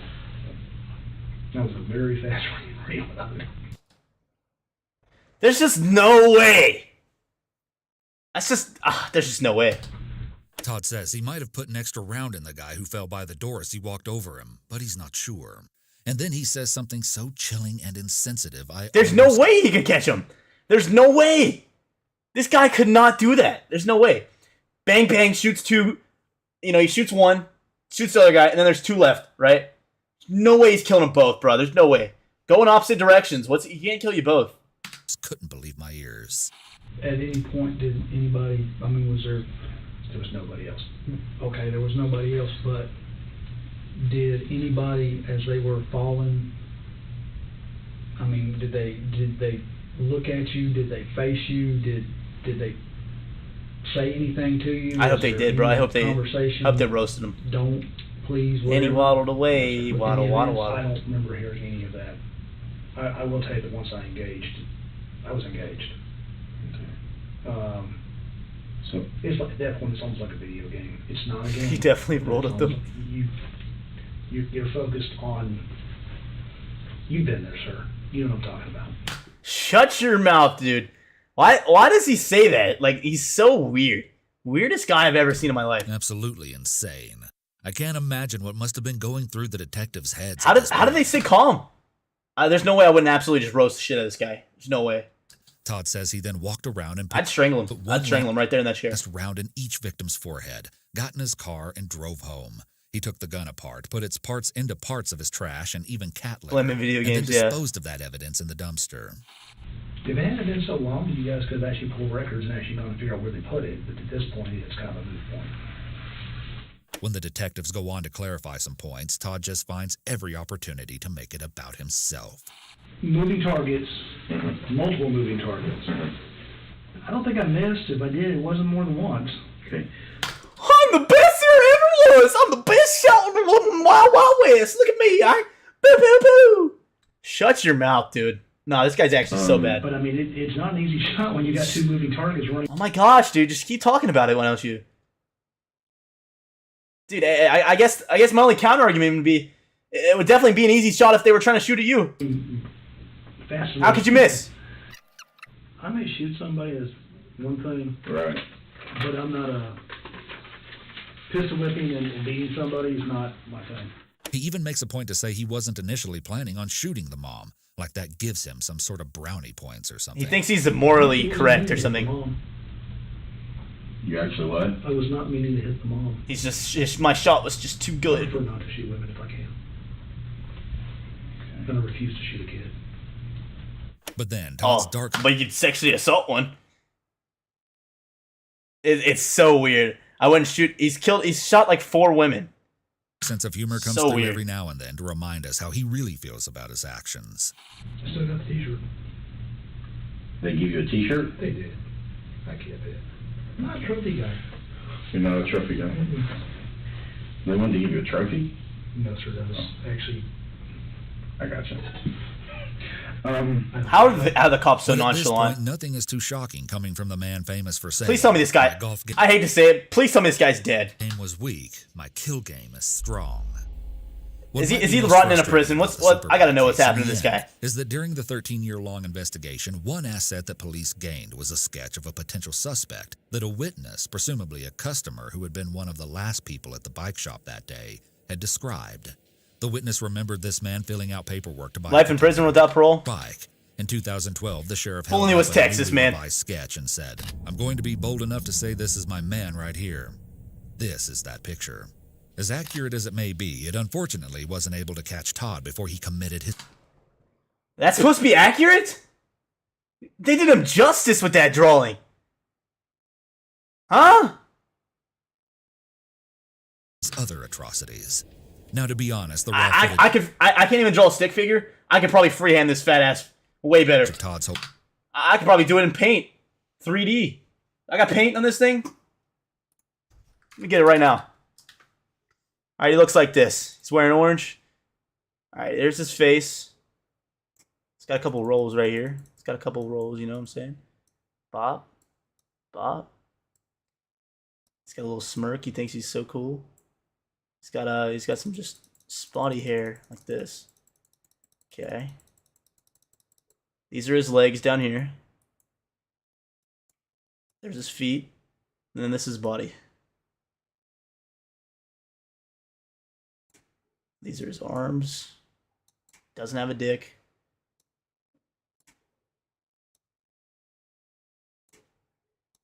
There's his little button up. There you go. Todd.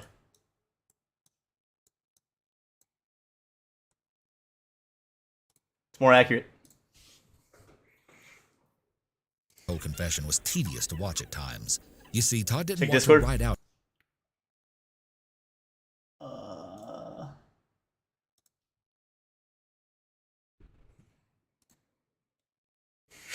I don't know if you guys can see that. Zach just sent me a little what do they call that? Forget his name. What's his name? his statement because he said he writes for a living. Doodlebob, yeah, Doodlebob. And so the detectives had to stop him to describe his confession. At one point, even saying Todd uses big words and talks fast. Hey, you guys want to see another picture that I took yesterday? Let's just take a break and just take a chill pill real quick. Let me show you guys another one. Let's see, which one do we want? That one's called Taking Drugs. This one's called Yeah. Give me another shot. You guys can look at this one. That one's pretty good. Or about there's some funny ones in here.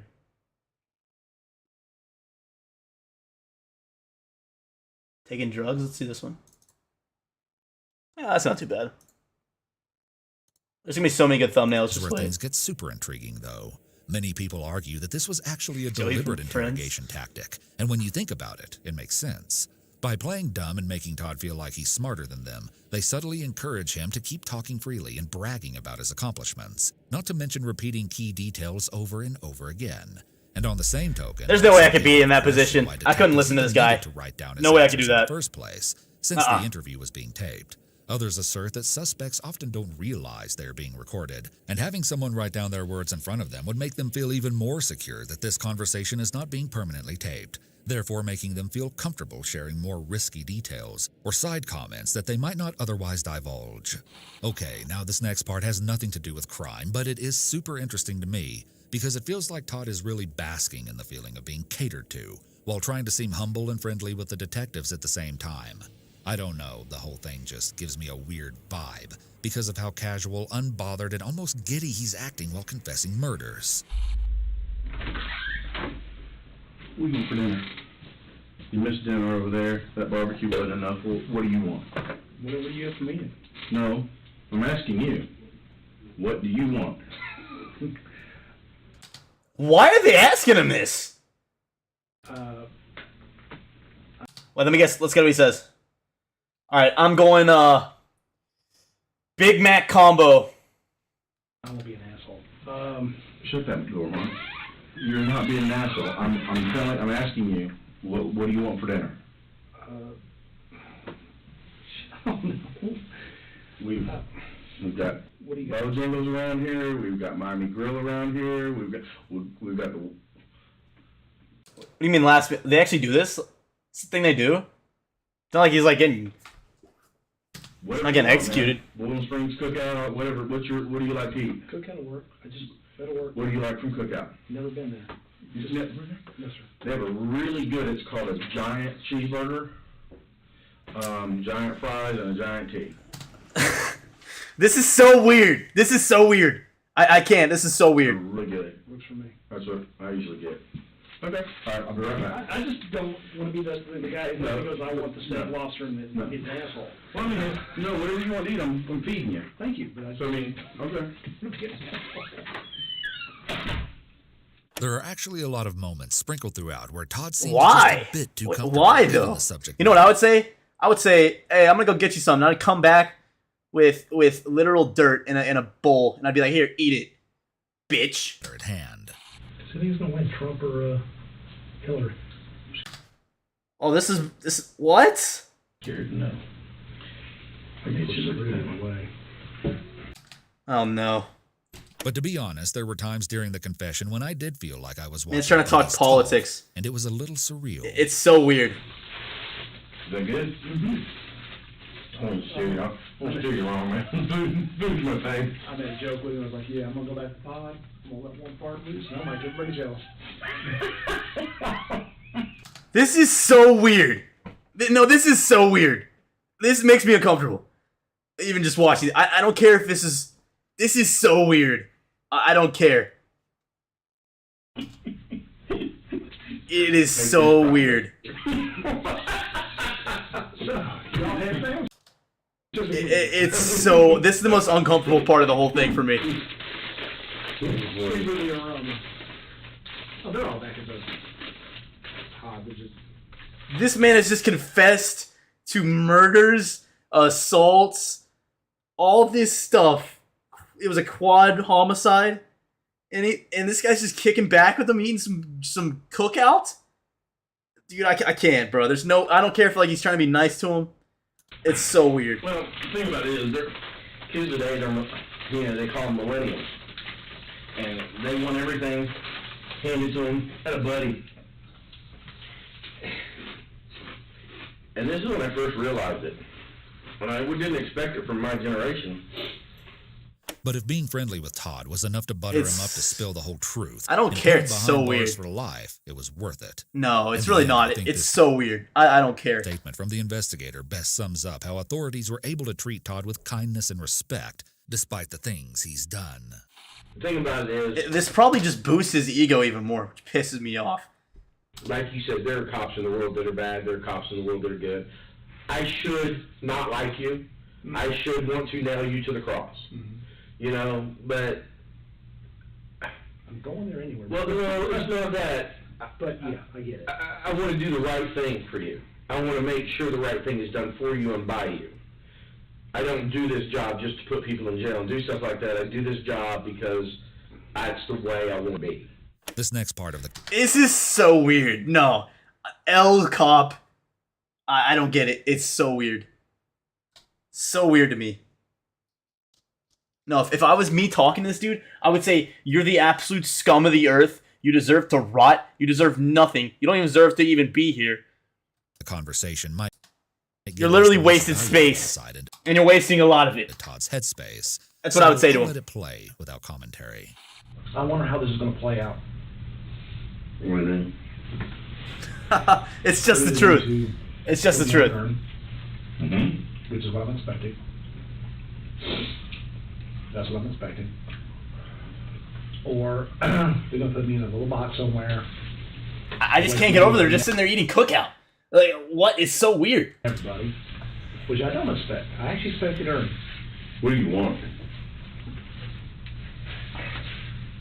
I mean, all joking aside, okay, what do you want? Take me out back, shoot me back in the head. No, I wouldn't.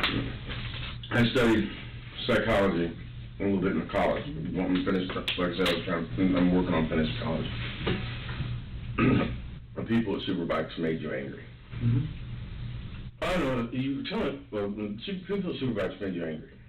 And not just angry. Dude, honestly. Like, maybe that's just how this cop is, and maybe that's just a way to go about your job. But, like, there's no way I could sit in a room with this dude and, like, even fake that I'm, like, being friendly with him. No shot. Everything he did, no shot. Zero shot. Enough to do what happened. and then you had the situation this last Christmas, and then this most recent situation. The time span. What kept anything from happening? You know, because that's a question. What? You don't need to kill.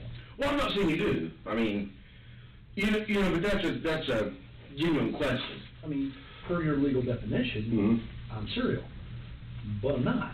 Okay.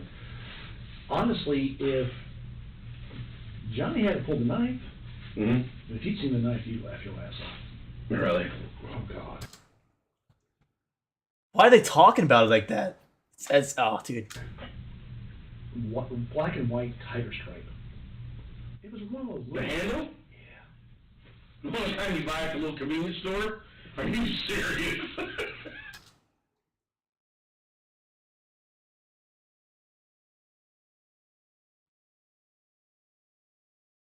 He's laughing? The cop's laughing? About a dude that tried to pull a knife on this guy to protect himself and got killed because of it? No. I'm going my ammo cost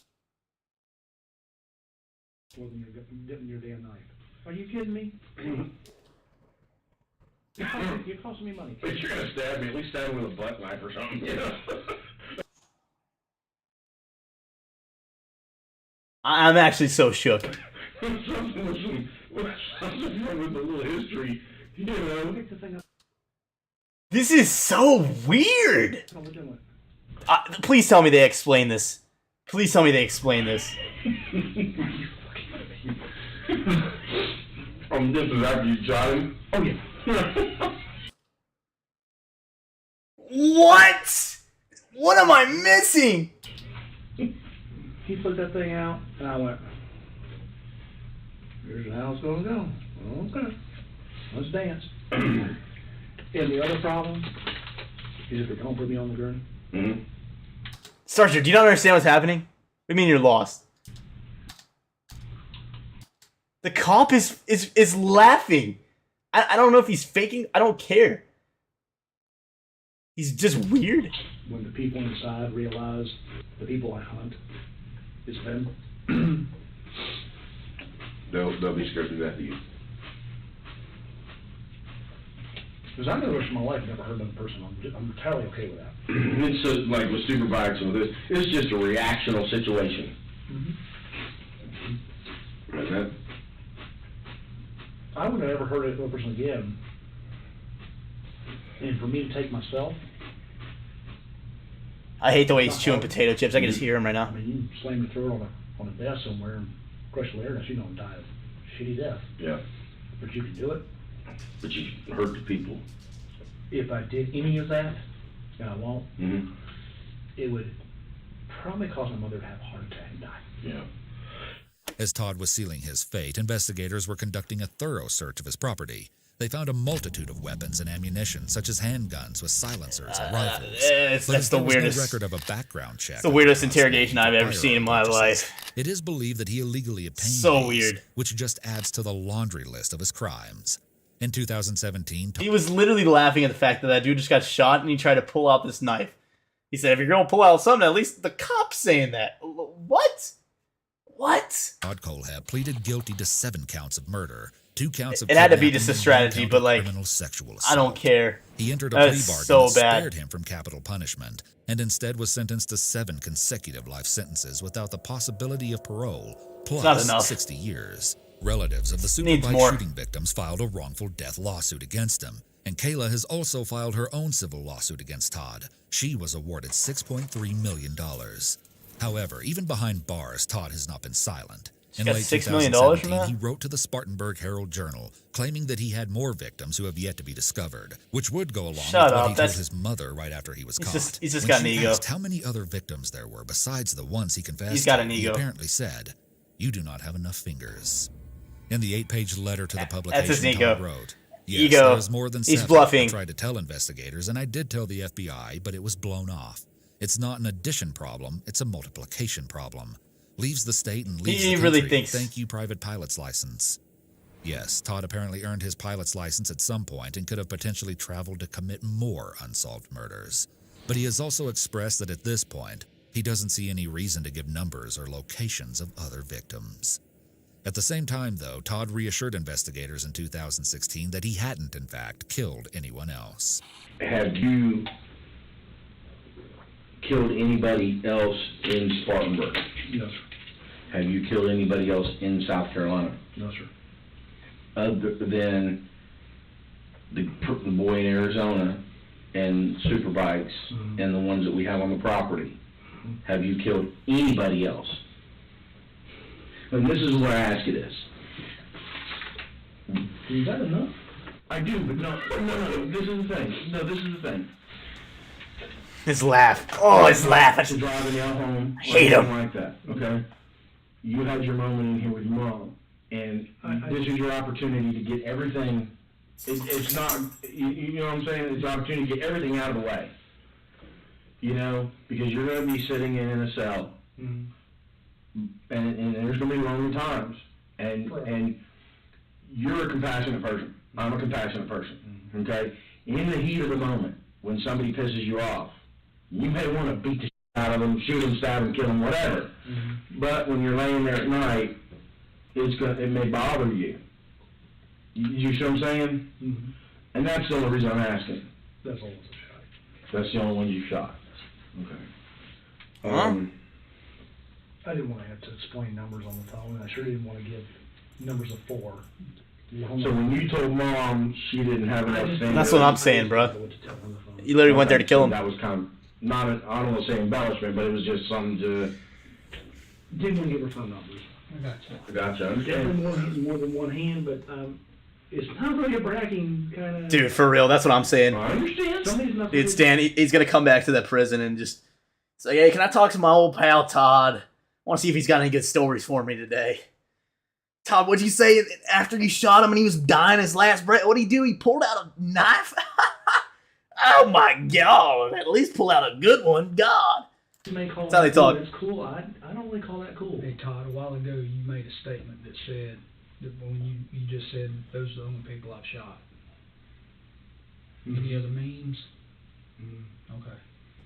What do you think? On one hand, it does seem a little suspicious that there would be a 13-year lull in between the Superbike shooting. His ego can't let him just say, yeah, this is it. That's all I did. He wants them to think that there's more because his ego's so inflated, so Todd's high. next victims. But I can also see how Todd might just be showboating in a bid to get more attention now that his case has died down. He is. But get this. Some people actually think that Todd may not have even really committed the Superbike murders. All right, strap in, because now I'm going to... Oh, wait a minute. To take you through some of the more controversial internet theories Wait a and minute. conspiracies that have arisen around this case. Nah. Just a disclaimer, I'm not endorsing these theories in any way, but I think it's really fascinating. No, I could buy to see these. the I could buy information these. People have dug up. I could buy and the these. Wildly Let's different see. conclusions they've come to. So, about the Superbike murders. A woman named Pat Brown, who is a profiler claiming to have worked on this case in the past, has written about her doubts. Drax, She stop. says a serial killer that is also a mass murderer is not what you would normally expect, because serial killers like to have complete control over their victims. She also feels that there is no actual evidence beyond a potentially false confession that Todd was the perpetrator in this case. And she even asserted that the sheriff was up for re-election around the time Todd confessed, and this may have been a convenient way to solve that cold case in the nick of time. However, a counterpoint to this idea is that Todd mentioned a detail in his confession that apparently was never released to the public before. Was it that he shot them all in the head? When he said that he shot each of the victims in the forehead. I'm so good. I'm so good. So investigators feel pretty confident that he was the one behind the crime. But still, Pat refutes this claim and actually says that none of the victims were shot in the forehead. There's, honestly, so much to go into here, but to me, it seems like Todd's motive and explanation of this crime were clear. So I'll let you decide what you think really I bet he didn't do it. I bet he's just trying. happened. And then another conspiracy theory people have posited centers around Kayla herself. Uh-oh. The theory is that she actually was in on it or something? This one is rather sensitive, and I Oh, again want no. to emphasize that I don't subscribe to these beliefs. Oh, and no. would never do anything to blame the victim, as what she had to go through was undoubtedly unimaginable. With that being said, here is the theory some people propose.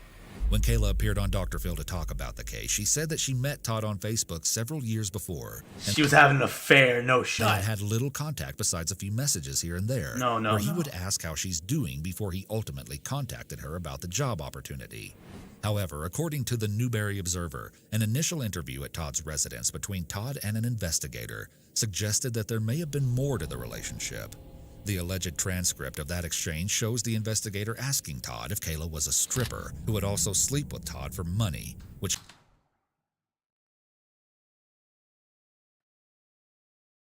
What?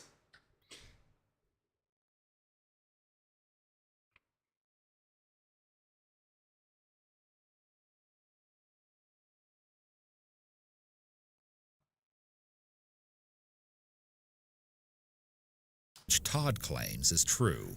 He also apparently claimed that he'd taken her to dinner and that she'd spent the night at his house before, among other physical encounters. Ooh. So these details have apparently led some online circles to speculate that Kayla could have known more than she was letting on about the whole situation. Oh, especially no. considering those letters she had allegedly written to Todd during her capture. Other updates that have added fuel to this fire include the fact that Kayla in 2019 was charged with third-degree criminal domestic violence after a fight between her and her boyfriend. Kayla claimed that during an argument, the man bucked his chest into her. Then she struck him in the face with a closed fist, and then he allegedly slammed her to the ground and put her in a headlock. The charge was her first criminal charge in South Carolina and was eventually dismissed. However, people still drew attention to another tragedy that occurred in her life about 5 months before this incident. At that time, her then-fiancé shockingly died of a self-inflicted stab wound to the chest. All of these factors have caused some internet communities to turn a suspicious eye on Kayla. But at the same time, most recognize that she is still trying to heal from the traumatic experience. I don't know. I don't want to touch on that. I feel like I think everyone can agree that even if we don't have the full picture of Kayla's life, she was still a victim who did not deserve any of the horrible things that happened to her during. I just don't even want to make a comment. I feel like I shouldn't even make a she's comment doing on well it. today, or at least getting the help she needs to work back towards a normal life. Further updates following Todd's arrest have failed to show any growth nor regret on his part. In a hearing, family members of the Superbike victims got to make statements directly to Todd, and after one mother spoke about how Todd was frustrated that he couldn't ride a bike properly and said her son would have been happy to show him how, Todd actually spoke up to say, "With all due respect, ma'am, I'm sorry, but your information is incorrect." The judge reminded him he was only allowed to speak if he had a question for the mother. Todd apparently remarked, "I want to let her know why it happened." Geez, I bet you could have heard a pin drop in that room. Todd is certainly one of the most psychologically intriguing killers So I've ever weird. heard of. According to a forensic psychologist who was interviewed about 130 serial killers, Todd wanted to believe he was a good guy. He apparently doesn't want to be associated with the worst serial killers and is Yeah, he's not the worst. Like Dahmer and all them. Like they kill like a lot more, and it's just like disgusting. This guy's my least favorite. I'm gonna be honest. This guy's number one on my list for most hated. I'm not a bad person, but I do bad things sometimes. It seems Honestly, this guy's my least favorite of all time. in his head by classifying people into categories of good or bad. But obviously, it's a childish mindset to have when you think you can judge people's character and decide their life or death based on how it suits you. Perhaps his twisted personal philosophy and complete lack of remorse was best summed up when he told detectives, "I've never done anything to anybody who didn't have it coming." Todd Colehep's story is especially disturbing. The one guy, dude, that girl's boyfriend. What was wrong with him? Because in the eyes of most people who knew him, he was just a normal dude. Outgoing and charismatic even, and at the very least, successful. He's a guy you probably wouldn't give a second look if you passed him on the street, and you'd probably walk away from a conversation with him thinking he's a chatty, decent guy. And maybe that's the most scary part of all, is wondering how many monsters like Todd are hidden in plain sight. Alright, so wait, you said the top left one was crazy? Oh, I didn't even see it on. Say it again. Let's show it again or not? Who knew him, he was just a normal dude. Oh, I like that one. YouTuber turned mass murderer. Randy Stair. Dude, people, if people were more like Russell, we'd be in a better world.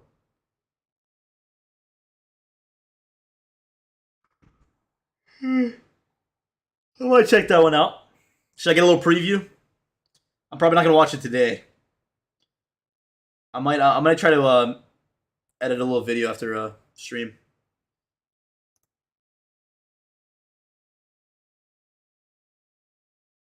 For real? What? What happened?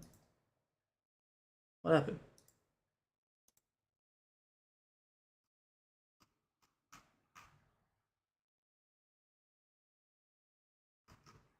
They don't have it anymore? Oh. Let's see a little preview. All there in front of your face, you know. Welcome to reality. Nah, I'm good. This guy seems creepy. The man you're looking at is 24-year-old YouTuber Randy Stair. He's obsessed with two things not often found together, the cartoon Danny Phantom and Columbine. Although this should have raised red flags. That's not a good mix. When Randy's descent into madness went overlooked by those around him, nothing. It always goes overlooked. How do you overlook this stuff, guys? How do we miss this stuff? Would stand in his way from becoming a... I don't care. I'm gonna be honest. Maybe this is mean. I don't need to know one thing about this man's life. You could just show me some random picture of this dude. I've never heard anything about him before. Just this picture. And I'm cuffing his ass. I'm putting his hands behind his back. I'm taking him away. I don't care about no protocol. I don't care about no evidence. Just look at this man. Mass killer. What's up, Ewu crew? It's the... That's crazy. Should that be the one we watched? So if I do this, I might stream tomorrow. Usually I don't stream on Tuesdays because I gotta close. I might say that for next time. I like how they have Danny Phantom right here. What? So we could probably watch like 2 or 3 next stream. If they're like kind of like these. What's this one? What a 15-year-old mass killer looks like? Revealing a 15-year-old mass killer has never been seen before. We discovered his dad on the couch. His face was really pale. You were a stone cold killer. 4 people have been murdered tonight. They're dead. You cannot lie to me. I will drag you down with this.